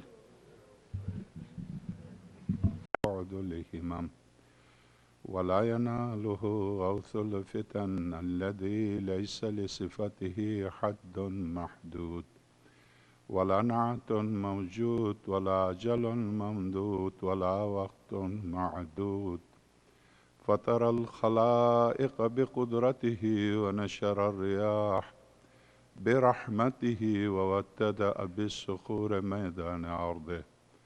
ثم الصلاة والسلام على أشرف الأولين والآخرين خاتم النبيين الذي دنا فتدلى فكان قاب قوسين أو أدنى حبيبنا وحبيب إله رب العالمين أبي القاسم محمد. اللهم صل على محمد وعلى آله الأطيبين الأطهرين الغر الميامين المحجلين الذين أذهب الله عنهم الرجس وطهرهم تطهيرا. اللهم صل على محمد. واللعنة الدائمة على أعدائهم أجمعين من أول يوم ظلمهم إلى لقاء يوم الدين. وبعد، فقد قال الحكيم في محكم كتابه العظيم ومبرم خطابه الكريم قوله الحق وهو أصدق القائلين. بسم الله الرحمن الرحيم.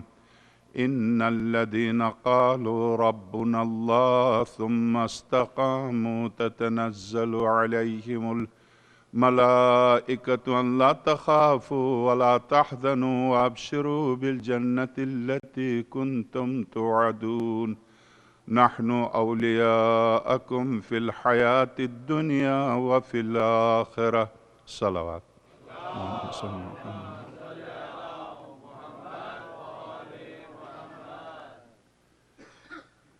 آج دن کے اعتبار سے محرم کی پہلی تاریخ ہے اور شب کے لحاظ سے دوسری شب ہے۔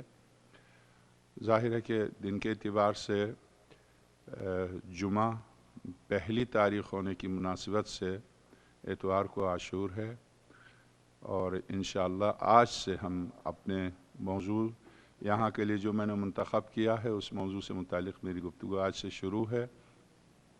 میں عرض کروں آپ کی خدمت میں کل کے مقدمے کو کے ایک حصے کو اپنی گفتگو کو تسلسل کے ساتھ باقی رکھنے کے لیے، ظاہر ہے جہاں آپ سن رہے ہیں اور آپ جانتے ہیں کہ ان مجالس کو دنیا بھر میں جو ہماری مجالس ہو رہی ہیں ماشاءاللہ سے پوری دنیا میں مومنین بھی غیر مومنین بھی سنتے ہیں، یہی ایام عزا کا خاص طور سے پہلا عشرہ ہے جس میں ہم مکتب اہل البیت علیہم السلام کو اس طرح سے پیش کر سکتے ہیں جس طرح سے یہ مکتب ہے۔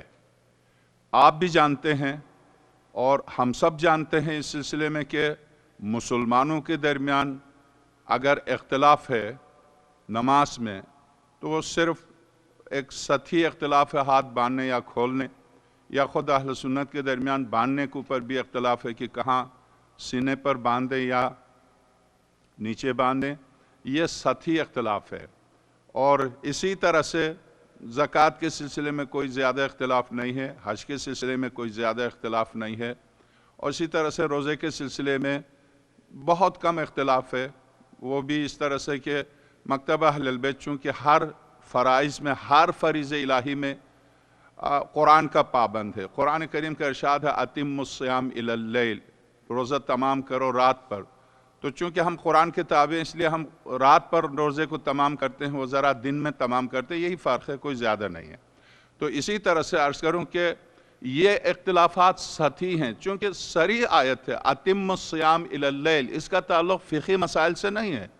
آپ جا کے ڈکشنری اٹھا کے دیکھیے عرب لیل کسے کہتے ہیں، لیل کا اطلاق کب سے ہوتا ہے، اس میں تو آپ کو یعنی واقعاً کسی بھی عالم سے بات کرے تو وہ یہ کہے گا ہم نے علماء سے یہ سنا۔ قرآن سامنے ہے، علماء سے کیا مطلب ہے آپ کا؟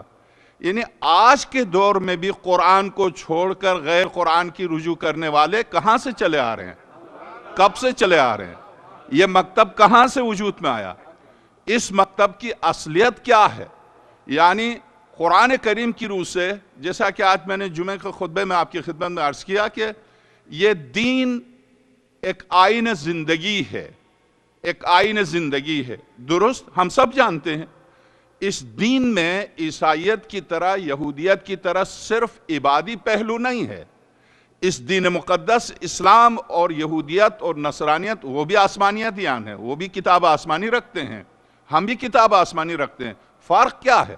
دین آ کے اسلام پر ختم کیوں ہوا؟ دین آ کے پائے تکمیل اسلام پر پائے تکمیل کو کیوں پہنچا؟ چونکہ اسلام میں تجارت، تعلیم، فوج، پولیس، معاشرے کے ہر فرد کے احکام اسلام میں موجود ہیں. دیگر ادیان میں پوری طرح مکمل نہیں ہے، کمپلیٹ نہیں ہے. کچھ احکام ہیں، کیا تجارت کرے کیا نہیں کرے، وہ بھی مکمل نہیں ہے. اسی لیے اسلام نے کہا الیوم اکملت لکم دینکم. یہودیوں نے کہا اگر ایسی آیت توریت میں نازل ہوتی تو ہم اسے قیامت تک کے لیے عید رکھتے. تو گویا یہودیوں کا یہ اعتراف ہے، یہ کہنا خلیفہ دوم سے کہ ایسی آیت اگر ہمارے ہاں اترتی تو ہم اس دن کو عید مناتے کہ دین کی اکملیت کی سند بارگاہ الہی سے ملی. یہ کہنا اس بات کا اعتراف ہے کہ گویا وہ خود بھی سمجھتے ہیں کہ ان کا دین اکمل و مکمل نہیں ہے. تو اسی طرح سے عیسائیت کو آپ جا کے دیکھیے، دین مکمل نہیں ہے، کامل دین نہیں ہے. ہوگا بھی کیسے جبکہ آسمانی کتاب ایک آئی تھی، اس وقت 7 انجیلیں ہیں. ہر انجیل دوسرے انجیل کی نفی کرتی ہے. تو جب آسمانی کتاب ہی آپ کے پاس نہیں ہوگی تو دین کہاں سے ہوگا؟ دین ہی نہیں ہے جو آپ کہیں اسے کامل. درست اسلام ہے جس کو اکملیت و مکمل ہونے کی سند ملی ہے. اور یہ جو سند ملی ہے، ظاہر ہے اسلام جس طرح سے ہم یہودیت پر، نصرانیت پر طنز کر سکتے ہیں، اسی طرح سے اسلام بھی ایک آیا ہے، 70 یا 60 نہیں آئے ہیں. آج جو 72 فرقے ہیں ان میں سے صرف ایک فرقہ اسلام کہلا سکتا، دوسرے نہیں کہلا سکتے. 10-20 اسلام نہیں ہے. قرآن ایک، پیغمبر ایک، خدا ایک، دین ایک ہے. جب دین ایک ہے تو میں یہ کہہ دوں چلیے فرعی اختلاف ہے، کوئی وضو یوں کرتا ہے کوئی یوں کرتا ہے، کوئی زیادہ فرق نہیں ہے اصل میں وضو کرنا. مثلا کوئی مسح کرتا، کوئی پیر دھو لیتا ہے، یہ کوئی زیادہ فرق نہیں ہے. چلیے اس سے بھی صرف نظر کیجئے. مگر سب سے بڑی مشکل یہ ہے، آدم سے خاتم تک انبیاء نے جس توحید کو پیش کیا تھا، کیا وہ توحید ہے آپ کے پاس؟ آدم سے خاتم تک جو رسالت پیش کی گئی تھی، کیا وہ رسالت ہے آپ کے پاس؟ آدم سے خاتم تک کیا کوئی نبی گزرا ہے 1,24,000 انبیاء میں جو دین کو امت کے حوالے کر کے چلا جائے؟ نہیں. ہر سوال کا جواب نفی میں ہے. تو ایسی صورت میں آئیے جنہوں نے تحقیق کر کے، میں نے کل عرض کیا تھا کہ جیسے شہرستانی نے الملل والنحل کتاب ان کی، اس میں اسی طرح سے ابن حجر مکی نے، اسی طرح سے سارے علماء نے لکھا جتنا اختلاف سرور کائنات کے بعد اس امت کے نظام کے چلانے کے سلسلے میں ہوا ہے، اتنا اختلاف کسی میں نہیں ہے. تو اس نظام کو، یہ نظام مکتب اہل البیت کا نظریہ کیا تھا، کیا رہا، کیا ہے، کیا رہے گا. مکتب اہل البیت کا نظریہ آدم سے آج تک، آج سے قیامت تک ایک ہے. وہ کیا؟ جس نے اس کائنات کو خلق کیا ہے، اس کائنات کے چلانے کا نظام بھی اس نے بھیجا ہے. جس نے نظام بھیجا اس نے منتظم کو اپنی بارگاہ میں تربیت دے کے منتظم بھی اس نے بھیجا.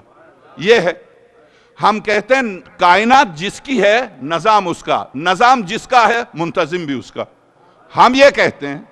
ہمارے مقابلے میں مسلمان کہتے ہیں نہیں، درست ہے کائنات اس کی، نظام اس کا، انتظام ہم کریں گے. اختلاف اس میں ہے، نماز میں نہیں ہے، روزے میں نہیں ہے، حج میں نہیں ہے، اسی میں اختلاف ہے. اور اسی نظام کو، اسی نظام کے چلانے والے کی اسلام میں اہمیت ہے. اس نظام کے، چونکہ یہ نظام جس اسلام پر ہم چلتے ہیں، اس کی مثال بس کی ہے، گاڑی کی ہے، ہوائی جہاز کی ہے جس میں ہم سب سوار ہیں، کشتی کی ہے جس میں سوار ہم چل رہے ہیں. یاد رکھیے، اگر ملا، اگر پائلٹ غیر شرابی، معصوم، متدین، منزل شناس ہوگا تو آپ کو کوئی خطرہ نہیں، سیلاب سے، ہواؤں سے، فضاؤں سے صحیح منزل تک پہنچائے گا. خدا نخواستہ ملا اور پائلٹ خود شرابی ہے تو 2 قدم کے بعد غرق ہو جائیں گے۔ اس بنا پر اس کشتی دین کا ملا کون ہو، اس کشتی دین کا پاسبان کون ہو، اختلاف اس میں ہے۔ اس اختلاف اور یہ کربلا کا واقعہ نماز پر نہیں ہے، کربلا کا واقعہ روزے پر نہیں ہے۔ جیسا کہ کل میں نے عرض کیا، مروان ابن حکم لعنت اللہ علیہ، جس کو سرور کائنات نے اس کو اور اس کے باپ کو جلاوطن کیا تھا، عثمان نے واپس بلایا، دنیا جانتی ہے، اور سارا نظام حکومت اسلامی اس کا حوالے کیا عثمان نے، جس کی وجہ سے قتل بھی ہوا۔ میں آپ کی خدمت میں عرض کروں، اسی مروان نے آقا آقا حسین کو مشورہ دیا کہ چونکہ معاویہ مر چکا اور آپ کو جو بیعت طلب کر رہا ہے یہ آپ بیعت کر لیجئے، اس لیے کہ آپ تو نماز پڑھتے ہیں، نماز آپ پڑھتے ہیں، روزہ آپ رکھتے ہیں، حج آپ کرتے ہیں، زکوٰۃ آپ دیتے ہیں، حسین آپ تو دین پر عمل کر رہے ہیں، میں آپ کو لکھ کے دیتا ہوں کہ دین آپ کے دین سے تعارض نہیں کرے گا وہ۔ یعنی جواب میں آقا حسین نے جواب میں کیا فرمایا؟ کیا پیغمبر کا جانشین یزید ہو اور حسین اس پر دستخط کر دے؟ وَعَلَى الْإِسْلَامِ السَّلَامِ، پھر اسلام کا خدا حافظ۔ اس کے کیا معنی؟ اس کے معنی کہ یہ 1,24,000 انبیاء کی محنت بنو میں ضائع کرنا چاہتے تھے، آل رسول اس کو بچانا چاہتے تھے، تو اس محنت کو بچانے کا وارث کیوں پڑھتے ہیں آپ؟ السلام علیک یا وارث آدم، یہ تو کبھی نہیں پڑھا السلام علیک یا وارث الصلاۃ یا وارث الزکاۃ، جز ہے یہ، اصل کل نظام ہے۔ اس نظام کی اگر حفاظت ہوئی تو نماز بھی محفوظ ہے، اس نظام کی حفاظت ہوئی تو روزہ بھی محفوظ ہے۔ اس نظام کی حفاظت نہ ہونے کی وجہ سے قرآن کہتا رات پر روزہ تمام کرو، دن میں تمام کر دیں، دن میں تمام کر، چونکہ وہ منتظم نہیں ہے وہاں پر۔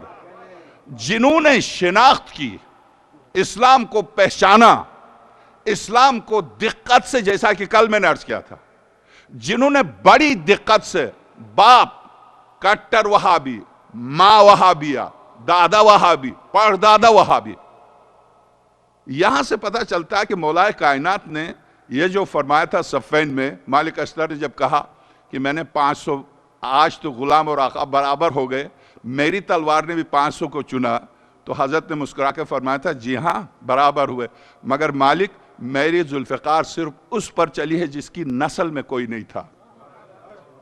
ظاہر ہے کہ حضرت نوح نے جو بددعا دی قوم کے خلاف، قرآن کی صریح آیت ہے میرے معبود غرق کر دے اس قوم کو، اس لیے کہ اس کی نسل میں کوئی پیدا ہونے والا نہیں ہے۔ تو اگر نوح نسل تک، قیامت تک کی نسل کو دیکھتے ہیں تو علی افضل نوح ہے۔ علی نسلوں کو دیکھ کے تلوار چلاتے ہیں، صرف سامنے آنے والے کو نہیں دیکھتے، اگر اس کی نسل میں ہے تو زخمی کر کے بھی چھوڑ دیں گے، چلو اس سے نسل تو چل جائے، نہیں چلاتے۔ تو اب واقعاً ان نسلوں سے ابھر کے جو شخص سامنے آ رہا، مصر میں، یہ تو ڈاکٹر تیجانی جس سے آپ سب واقف ہیں، کیا ان کی یہ 7ویں کتاب ہے؟ کیا کتاب ہے اس شخص کی؟ مصر کا، ڈاکٹر تیجانی کے بعد جو شیعہ ہوا، مصر کا ہے یہ، کل جس کا تعارف کرایا، مصر کا ہے یہ صالح الوردانی، صالح الوردانی اس کا نام ہے، عربی میں اس کی کتاب ہے۔ اس نے اس کتاب سے مصر میں جتنے افراد کو شیعہ کیا، قاہرہ میں اب اس کی شیعہ انجمن ہے، اس انجمن کا یہ صدر ہے، زندہ ہے یہ شخص، کس طرح سے شیعہ ہوا اس کی پوری ایک تفصیل ہے۔ مگر الاہرام، مصر کے الاہرام کا چیف ایڈیٹر تھا یہ شخص، اور ظاہر ہے کہ چیف ایڈیٹر ایسے ہی نہیں تھا، 10 دفعہ کم سے کم جیل جا چکا ہے مذہب کی بنیاد پر تحقیق۔ اس نے مقدمے میں لکھا کہ مذہب کی تحقیق میں نے 40 سال لگائے، 40 سال تحقیق کر کے میں در اہل البیت تک پہنچا ہوں۔ دعا دیجیے اپنی ماں اور باپ کو کہ آپ کو گود میں آتے ہی اہل البیت کے دروازے تک پہنچا دیا۔ شیر ماں نے اپنے دودھ کے ساتھ ولایت کو پلایا آپ کو، دعا دیجیے۔ 40 سال جیلوں میں 10 سال زندگی بسر کر کے در اہل بیت پر پہنچے۔ آپ جانتے ہیں جو اس وقت یمن کا جو عالم آپ حضرات سے درخواست ہے کھڑے ہو کر ایک دفعہ آگے آ جائیں، چونکہ پیچھے جگہ ختم ہو گئی ہے، آپ آگے آ جائیں، ایک مرتبہ آقا امام زمانہ روح اللہ الفدا کے نام سے اٹھیں، کھڑے ہو جائیں۔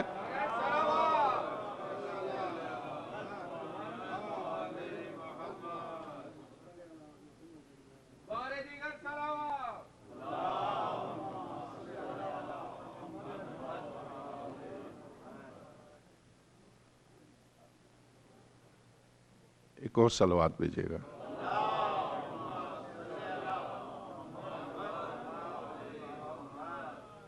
میں آپ کی خدمت میں جو عرائض پیش کرنا چاہتا ہوں، ایک ایک لفظ انہی محققین کا۔ حیرت کی بات یہ ہے کہ جتنے اب تک عرب دنیا یا عرب کے، خیر پاکستان میں تو آپ جانتے ہیں مولانا اسماعیل دیوبندی، مولانا عبدالغفور دیوبندی سندھ کے، ابھی بھی اسٹیل مل، پاکستان اسٹیل مل میں مکتبہ اہل بیت کی مسجد میں پیش نمازی کرتے ہیں۔ اسی طرح سے پنجاب سے بہت سے ایسے علماء جو مکتبہ اہل بیت کو پہچان کے داخل ہوئے ہیں، ان کی ایک لمبی فہرست ہے۔ مگر دنیا یا عرب میں جو شخص شیعہ ہوتا ہے، عالم پڑھا لکھا، مجھے حیرت ہے اب تک جتنے عربی شیعہ ہوئے ہیں وہ سب کے سب پی ایچ ڈیز ہیں۔ پی ایچ ڈی کر کے مکتبہ اہل بیت ان کی سمجھ میں آ رہا، یعنی سطحی طور پر ان کی سمجھ میں نہیں آ رہا، ہر شخص پی ایچ ڈی ہے۔ تو اس کے معنی یہ ہوئے کہ وہ شیعہ جو گود مادر میں وہ پی ایچ ڈی ہے، وہ پیدائشی پی ایچ ڈی ہے کہ اس کو سمجھ میں آ رہا مکتبہ اہل بیت۔ پی ایچ ڈی کر کے 40 سال محنت کے بعد مکتبہ اہل بیت کا سمجھ میں آنا۔ تو آپ غور کیجئے، میں میرا پورا عشرہ یہ محرم کا انشاءاللہ آپ بہت ہی لذت محسوس کریں، چونکہ اس عنوان سے عشرہ ہوتا نہیں ہے۔ کوئی عنوان دیا مثلا طہارت پر، ولایت پر، امامت پر، خلافت پر، نبوت پر، ان تمام موضوعات پر میں یہاں پڑھ چکا ہوں، علائم ظہور پر میں یہاں پڑھ چکا ہوں، اخلاقیات پر ہو چکا ہے۔ مگر جو کربلا، جو صدائے آقا حسین کو ایک جملہ میں عرض کر دوں، تیجانی کتاب بھی میرے ہاتھ میں، تیجانی یہاں سے ہجرت کر کے چلا گیا، یہاں ڈیٹرائٹ میں آپ کا ہمسایہ تھا، یہاں سے چلا گیا کربلا۔ شام میں میری ان سے ملاقات ہوئی، گزشتہ 40 کی زیارت کے لیے جب میں گیا، شام میں ان سے ملاقات ہوئی۔ تو میں نے کہا موسوی میں آ گیا، میں بہت چاہتا تھا، میں اپنے ہاں بابل میں بلایا کرتا تھا، میں آ گیا ہوں بس چھوڑ کے۔ تو میں نے کہا کیوں آئے؟ کہنے لگے اب آنے والے کی خدا کی قسم مجھے خوشبو آ رہی ہے، آقا امام زمانہ کے لیے اب آنے والے کی خوشبو آ رہی ہے۔ میں تینوس میں خاندان کو، قبیلے کو چھوڑا جس کی خاطر، میں نے دنیا چھوڑی جس کی خاطر، میں گیا امریکہ میں چند روز زندگی بسر کرنے کے لیے، اب اس کی خوشبو آ رہی تو میں آ رہا ہوں عراق میں اپنے بچوں کے ساتھ انتظار کروں، کیونکہ مجھے پتا ہے کہ وہ عراق آئیں گے، سعودی عرب آئیں گے، وہاں مجھے جانے نہیں دیں گے، مجھے قتل کر دیں گے، مگر عراق ہے جہاں میں آنے والے کی خوشبو پا کے آ رہا ہوں۔ اور چہلم کی مجلس بھی پڑھی، کربلا میں چہلم کی مجلس بھی پڑھی، پوری دنیا میں ٹی وی پر دکھایا، بہت شاندار مجلس پڑھی، اور انہوں نے اپنے ابتدائی جملے دہرائے، حسین میں آج کا ہور ہوں، مجھے معاف کر دے۔ تو واقعاً اس نے تڑپا کے رلایا، ایسے مسائل پڑھے اپنے، میں آج کا ہور ہوں۔ تو کربلا حل من ناصرن صدا، یہ کسی جذباتی انسان کی صدا نہیں تھی، یہ کسی معمولی انسان کی صدا نہیں تھی، یہ اس انسان کی صدا تھی جس کی حکومت زمین سے آسمان تک، عرش سے فرش تک، ابتدا سے انتہا تک جس حسین کی حکومت ہے، یہ ان کی صدا تھی۔ اس صدا نے کبھی تو رحم مادر میں بچوں کو تڑپایا ہے، اور کبھی گود مادر میں اس صدا نے جگایا ہے، اور کبھی اس صدا نے واقعاً ہور کی طرح جہنم کے کنارے سے اٹھا کے جنت کی طرف لے آئے۔ حسین اس وقت بھی تھے، آج بھی ہیں، قیامت تک ہیں۔ آقا حسین کی صدا کسی جذباتی انسان کی صدا نہیں تھی، یہ صدا اگرچہ آپ نے شہداء کا نام لے کے حبیب کہاں ہو، کیوں خاموش ہو، مسلم کیوں خاموش ہو، ابو تمامہ کیوں خاموش ہو، بولتے کیوں نہیں؟ آخر میں جب حضرت نے باب الحوائج کو پکارا، عباس حسین اکیلا رہ گیا ہوں، یہ آواز ایک ایک شہید کا نام لے کے شہید کے لیے نہیں تھی، ہے کوئی طول تاریخ میں عباس بن کے آ جائے، حبیب بن کے آ جائے، مظاہر بن کے ہے کوئی؟ واقعاً اس صدا نے اس طرح کے افراد کو پیدا کیا، آپ سوچ بھی نہیں سکتے۔ درست ہے علامہ مسیح کی ایک کتاب بہار الانوار جس کے 111 جلدیں، ہر جلد 550 صفحات پر مشتمل ہے، 52 سے 53,000 صفحات پر مشتمل ایک کتاب ہے، مگر اس کتاب میں آج تک درست جو محققین ہیں بڑے ٹاپ کے، ایک کا دکا اہل سنت پڑھ کے شیعہ ہو جائے۔ درست ہے کہ شیخ صدوق ابن بابویہ سن 350 ہجری کے قدیم ترین عالم ہیں، جن کی ساری کتابیں واشنگٹن ڈی سی میں لائبریری آف کانگریس میں ساری کتابیں محفوظ ہیں۔ درست ہے اس مقدس عالم دین نے 350 کتابیں لکھی، مگر ان کتابوں سے پڑھ کر طول تاریخ میں کتنے شیعہ ہوئے؟ درست ہے کہ شیخ طوسی رضوان اللہ تعالیٰ علیہ حوض علمیہ نجف اشرف کے بانی ہیں، ان کی ہزاروں کتابیں مارٹ کی، امالی شیخ طوسی ہے، طبیان تفسیر قرآن ہے ان کی، اسی طرح سے ان کی ہزاروں کتابیں، کتنی کتابوں نے اب تک ہزاروں افراد کو شیعہ بنایا۔ درست ہے کہ بہت سے علماء اور محققین نے پڑھا ان کتابوں کو، ان میں سے ایک کا دکا شیعہ ہوئے ہیں، ایسا نہیں کہ نہیں ہوئے، مگر جس قلم نے اپنی زندگی میں 3 سے 4 لاکھ کو مکتبہ اہل بیت میں داخل کیا ہے، حیرت ہے، واقعاً حیرت ہے۔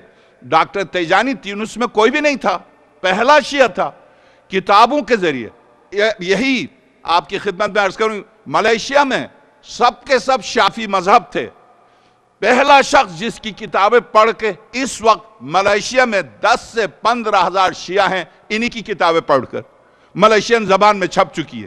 اسی طرح سے قاہرہ کا پہلا عالم شیعہ ہے، پڑھا لکھا عالم صالح الوردانی، جس کی کتاب میرے ہاتھ میں، اس کتاب کا نام ہے الخدعہ، دھوکہ، فریب، کتاب کا نام ہے۔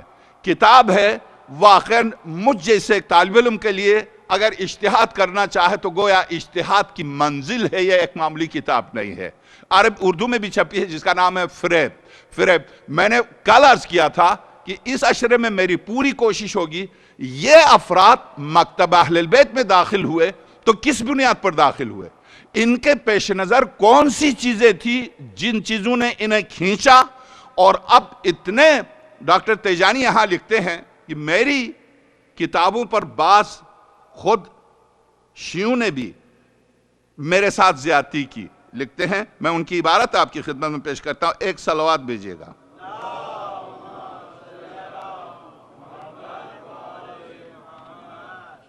ڈاکٹر تیجانی عالمیہ جمعرات، یعنی جمعرات کے دن کیا ہوا، یہ کتاب کا نام عالمیہ جمعرات ہے۔ اس میں لکھتے ہیں کہ جی ہاں، میں یہ کتاب اسی شکرانہ شروع سے میں آپ کی خدمت میں ان کی کتاب کا ہر دور میں مسئلہ امامت و خلافت کے متعلق اہل علم نے کتابیں تصنیف کی اور مقالات لکھے، اور یہ مقالات سال کے 4 موسموں کی طرح یکے بعد دیگرے لکھے جاتے رہے۔ شہرستانی نے الملل والنحل میں بالکل بجا لکھا کہ امت اسلامیہ میں مسئلہ خلافت پر جس قدر نزاع ہوا ہے، اتنا نزاع کسی دوسرے مسئلے میں دیکھنے میں نہیں آیا۔ میں نے اپنی سابقہ کتابوں نے عوامل پر کافی بحث کی ہے جو مسلمانوں کی بدنصیبی اور زوال کا سبب بنے، اور بحمداللہ میری کتابوں کو قارئین کرام کے ایک طبقے میں کافی پذیرائی نصیب ہوئی۔ اس پذیرائی کا ایک سبب یہ بھی ہے کہ میں خود زندگی کے ایک طویل عرصے تک اندھی تقلید میں مبتلا تھا، زندگی کے ایک طویل عرصے تک میں اندھی تقلید میں مبتلا تھا۔ میں عرض کروں، اس جملے پر اگر توجہ دے مسلمان، اگر توجہ دے کے جا کے صرف اسی جملے پر توجہ دے، کیا مطلب؟ اندھی تقلید کی وجہ سے کون ہے جو علی کو چھوڑ کے معاویہ کو مانے؟ یہ صرف اندھی تقلید ہے۔ کون ہے جو حضرت فاطمہ زہرا سلام اللہ علیہا کو چھوڑ کر شہزادی کے مقابلے میں کسی کو مانے؟ یہ اندھی تقلید ہے۔ اگر کتاب اٹھا کے دیکھ لے، قرآن کریم اٹھا کے دیکھ لے کہ قرآن کریم نے شہزادی کو کس طرح سے پیش کیا، صرف قرآن اٹھا کے دیکھ لے۔ میں نے شاید کل یا پرسوں غدیر مباہلے کی مناسبت سے عرض کیا کہ واقعاً شہزادی کونین کے مقام کو صرف قرآن کے حوالے سے دیکھے، قرآن کریم کے حوالے سے دیکھے کہ زہرا کون ہے، کون ہے زہرا۔ جب آپ کہتے پیغمبر کی 3 اور بیٹیاں تھیں تو آپ لے کے آئیے کسی اور بیٹی کی فضیلت میں ایک آیت لے کے آئیے، ایک آیت لے کے آئیے۔ ہمیں کیا غرض ہے؟ ہم تو قرآن کو مانتے ہیں۔ قرآن جس کو اٹھائے، خدا جس کو اٹھائے ہمارے سر پر، خدا جس کو گرائے ہم اس کو اٹھا نہیں سکتے۔ مسئلہ مکتبہ اہل بیت کا یہ کہ خدا جس کو گرائے ہم اس کو اٹھا نہیں سکتے، اور ہم اور اس کو اٹھانا بھی ہم حرام سمجھتے ہیں اس لیے کہ خدا نے گرایا ہے۔ یہاں پر کہتے ہیں کہ میں ایک طویل عرصے تک اندھی تقلید میں مبتلا رہا اور دل میں امڑنے والے سوالات کی زبان پر لانے کی جرأت نہیں کر سکتا تھا۔ دل میں سوالات اٹھتے تھے مذہب سے متعلق، میں جرأت نہیں کرتا تھا۔ کیوں؟ جرأت زبان پر لانے کی جرأت نہیں کر سکتا تھا۔ پھر اللہ تعالیٰ نے مجھ پر خاص کرم کیا اور اس اندھی تقلید کے حلقے سے مجھے باہر نکالا اور حقیقت کی معرفت عطا فرمائی اور ادراک حق میں مانع پردوں اور حجابات کو میری نگاہوں سے دور کر دیا۔ اس نعمت غیر مترقبہ کے شکرانے کا تقاضا بنتا تھا کہ میں حق کا دفاع کروں اور اپنے قلم، زبان اور ہاتھ کی تمام تر توانائیوں کو کام میں لا کر حق کی نصرت کروں۔ الغرض یہ کتاب اسی شکرانے کی نعمت کے طور پر لکھی گئی اور آپ نے اس کتاب کا ایک طویل عرصے تک انتظار کیا، جس کے لیے میں آپ کا شکر گزار ہوں۔ جب میں یہ کتاب لکھ رہا تھا تو بہت سے افراد مجھ پر خفا بھی ہوئے، جبکہ حق پرست احباب نے میری حوصلہ افزائی بھی فرمائی۔ ناراض اذہان نے مجھ پر بعض غیر ملکی طاقتوں کے ایجنٹ ہونے کا الزام بھی لگایا کہ تو غیر ملکی طاقتوں کے تحت گھومتا ہے اور انہی کے لیے کام کرتا ہے، یہ تفرقہ ڈال رہا، تو اتحاد و اتفاق کی بات نہیں کرتا، اس طرح کے الزامات۔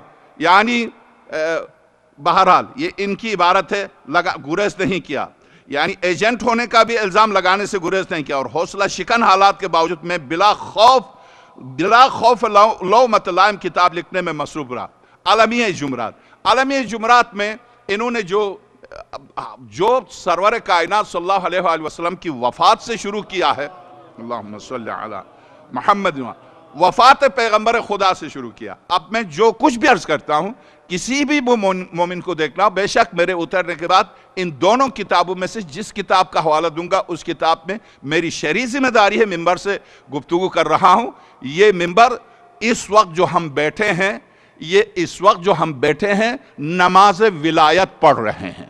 ہم بیٹھے ہیں جو ایسے نہیں بیٹھے، ہم نماز ولایت ادا کر رہے ہیں، تو اسی لیے یہ مجلس نماز ولایت ہے۔ اس بنا پر اس کا پورا شرعی طور پر ہر شخص کی گردن پر ہے کہ اپنی نماز کو صحیح کرے۔ نماز ولایت اگر سن رہا ہے، جماعت کی نماز ہو رہی ہے، یہ اگر سن رہا ہے تو اس پر فرض ہے کہ صحیح طور پر سن لے اور صحیح طور پر سمجھنے کی کوشش کرے۔ ذرا سا اس کے ذہن میں کوئی بات نہ آئے تو اس کا پورا حق بنتا ہے معلوم کرنے کا، اس لیے کہ کمی مجھ میں ہوگی، میرے مکتب میں نہیں ہے۔ اور میری ذمہ داری ہے، جب میں نے یہ لباس پہنا تو میری ذمہ داری ہے کہ میں کہیں سے بھی حق کو تلاش کر کے لا کے اس منبر سے آپ کے سامنے پیش کروں، یہ میری ذمہ داری ہے۔ اس بنا پر آپ اپنی ذمہ داری کے طور پر معلومات کے لیے آپ معلوم کر سکتے ہیں، آپ پوچھ سکتے ہیں۔ مجھے پوری طرح احساس ہے ان مجالس میں ہر مکتب کے افراد یہاں تشریف رکھتے ہیں، میں اسی لیے ضروری ہے کہ پہلے عشرے میں واقع کربلا کی حقیقت کو، ولایت کو، امامت کو آپ پہنچائیں لوگوں تک۔ ہم کیوں پیٹتے ہیں، ہم کیوں روتے ہیں، ہم کیوں زنجیر مارتے ہیں، ہم کیوں قمع مارتے ہیں، ہم کیوں 1400 سال پہلے کے واقعے پر واقعاً آج سب کے سب مکتب اہل البیت میں آ جائے، آج سب کے سب ولایت کا پرچم تھام لے، تو ہمیں پھر ان چیزوں کی ضرورت بھی پیش نہ آئے۔ ہم روتے، شاید ہمارے رونے کی صدا کسی کو متاثر کر لے۔ ہم پیٹتے ہیں، شاید ہمیں پیٹتے ہوئے دیکھ کر کوئی آ کے پوچھے ہم سے کیوں، ہم بتا سکیں۔ اس کی وجہ امام پنجم کا وصیت نامہ ہے۔ آقا امام باقر سلام اللہ علیہ نے وصیت فرمائی، اپنی جائیداد کا 1/3 ثلث 1/3 اپنی کل جائیداد کا 1/3 وقف کیا۔ وقف کر کے امام صادق سلام اللہ علیہ سے فرمایا، میرے نور نظر، میری وصیت ہے 10 سال تک مقام منا میں حج کے دوران مجھ پر 10 افراد کو معین کرو، مجھ پر روئیں۔ وصیت امام باقر سلام اللہ علیہ۔ فلسفہ کیا ہے؟ میرے امام پنجم، درست ہے کہ کربلا میں آپ 4 سال کے تھے، درست ہے کہ آپ حضرت سکینہ کے جتنے مصائب گزرے ہیں سب میں امام باقر برابر کے شریک ہیں، درست ہے کہ اس منزل سے گزرے، طوفان نوح سے گزرے میرے 5ویں امام، مگر کیا ان واقعات پر رلانا چاہتے تھے؟ آپ کا فلسفہ کیا تھا اس وصیت نامے کا؟ حضرت امام خمینی رحمۃ اللہ علیہ فرماتے فلسفہ امام پنجم کا یہ تھا کہ واقع کربلا کو گھر گھر اور ہر فرد تک پہنچا دیں۔ اس کا انتظام کیا حضرت نے. انتظام یہ کیا کہ وصیت کی امام صادق صلی اللہ علیہ سے فرمایا 10 افراد کو ایام حج میں مقام منا پر مجھ پر روئیں اور ان افراد کو میری کل جائیداد کا 1/3 دو، ان کو دو تاکہ وہ وہاں پر باقاعدہ روئیں. آخر 1 سال جائیں گے پوچھیں کیوں روتے ہو؟ امام پنجم کی سیرت بیان کریں گے. دوسرے سال جائیں گے تو کیا وہی بتائیں گے جو گزشتہ سال بتایا؟ آگے بڑھیں گے. تیسرے سال 10 سال تک حضرت نے یہ انتظام کیا کہ آل محمد کی سیرت لوگوں تک پہنچ جائے. گویا اس کا مطلب یہ ہوا کہ رونے اور رلانے کی جو روایت ہم تک پہنچی ہے یعنی آل محمد کی ولایت و امامت و سیرت لوگوں تک پہنچانے کے لیے. تو جب یہی فلسفہ ہے عزاداری کا تو آئیے ہم اس فلسفہ عزاداری کے مطابق اور اس آخری خطبہ سرور کائنات کا اور خود خداوند عالم کی آخری قرآن کریم کی اس کے بعد جو آیت اترے تو وہ عذاب کی آیت ہے. حیرت کی بات نہیں ہے نماز سے کتنے منکر تھے سرور کائنات کی زندگی میں. میں اس وقت کاش میں اگر انشاءاللہ ان ایام ازاں میں پوری کوشش کروں گا کہ پیغمبر خدا صلی اللہ علیہ وسلم کی زندگی میں کتنے لوگ تھے جو نماز سے انکار کیا، کتنے لوگ تھے جنہوں نے روزے سے انکار کیا، کتنے لوگ تھے جنہوں نے زکوٰۃ دینے سے انکار کیا، کتنے لوگ تھے جنہوں نے خمس دینے سے انکار کیا. ان میں سے کسی پر اسی وقت عذاب کیوں نہیں نازل ہوئی؟ ولایت کا جس نے انکار کیا اسی وقت کیوں عذاب نازل ہوئی؟ کیوں نازل ہوئی اس پر؟ اسی وقت اس پر سأل سائل بعذاب واقع کیوں اس پر؟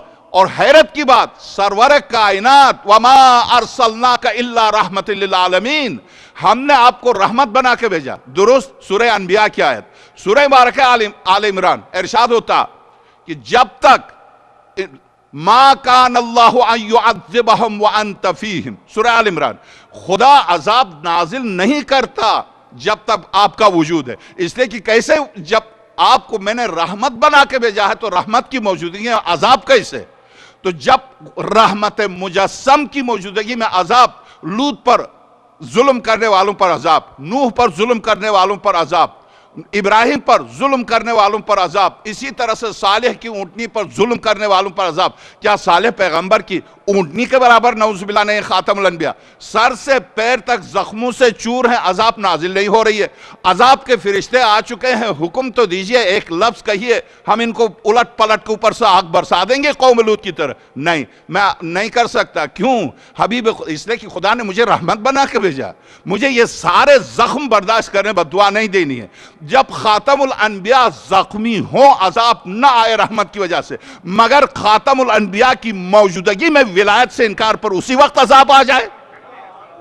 ولایت کی اہمیت کو غور کیجئے.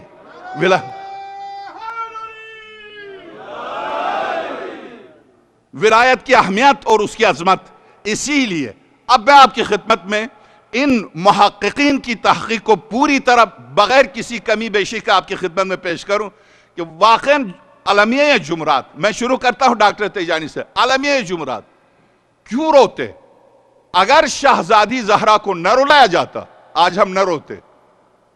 اگر مولا کائنات گوشہ نشین نہ ہوتے آج ہم نہ روتے. اس لیے کہ اگر حق پہلے دن حق اپنی جگہ پر ہوتا تو نہ کربلا ہوتی نہ شہزادی کا گھر جلتا. یہ بات تو طے ہے. تو اس کے معنی شہزادی کا گھر یہاں سے جو مصائب کی ابتدا ہوتی ہے. مولا کائنات صلوات اللہ وسلم علیہ جو گوشہ نشینی اختیار کر کے تڑپ کر روتے ہیں، اور امیر المومنین جیسی ہستی کا یہ خطبہ جو حضرت تڑپ کر جملوں سے خود آپ اندازہ کر سکتے ہیں. میں یعنی وہ علی کہ جس کو ہر پکارنے والا پکار کے تسلی حاصل کر سکتا ہے، ہر مزید شفا حاصل کر سکتا ہے، ہر پریشان اپنی پریشان، چونکہ اسماء الہی میں سے اسم اعظم ہے مولا کائنات کے اسم گرامی. مگر حضرت فرماتے ہیں اما واللہ لقد تقمص، خطبہ ہے، لقد تقمصها، میری قمیص اٹھا کے اس نے پہن لی، نام لیا، اس نے پہن لیا، وہ قحافہ کے بیٹے نے پہن لی. وَإِنَّهُ لَيَعْلَمُ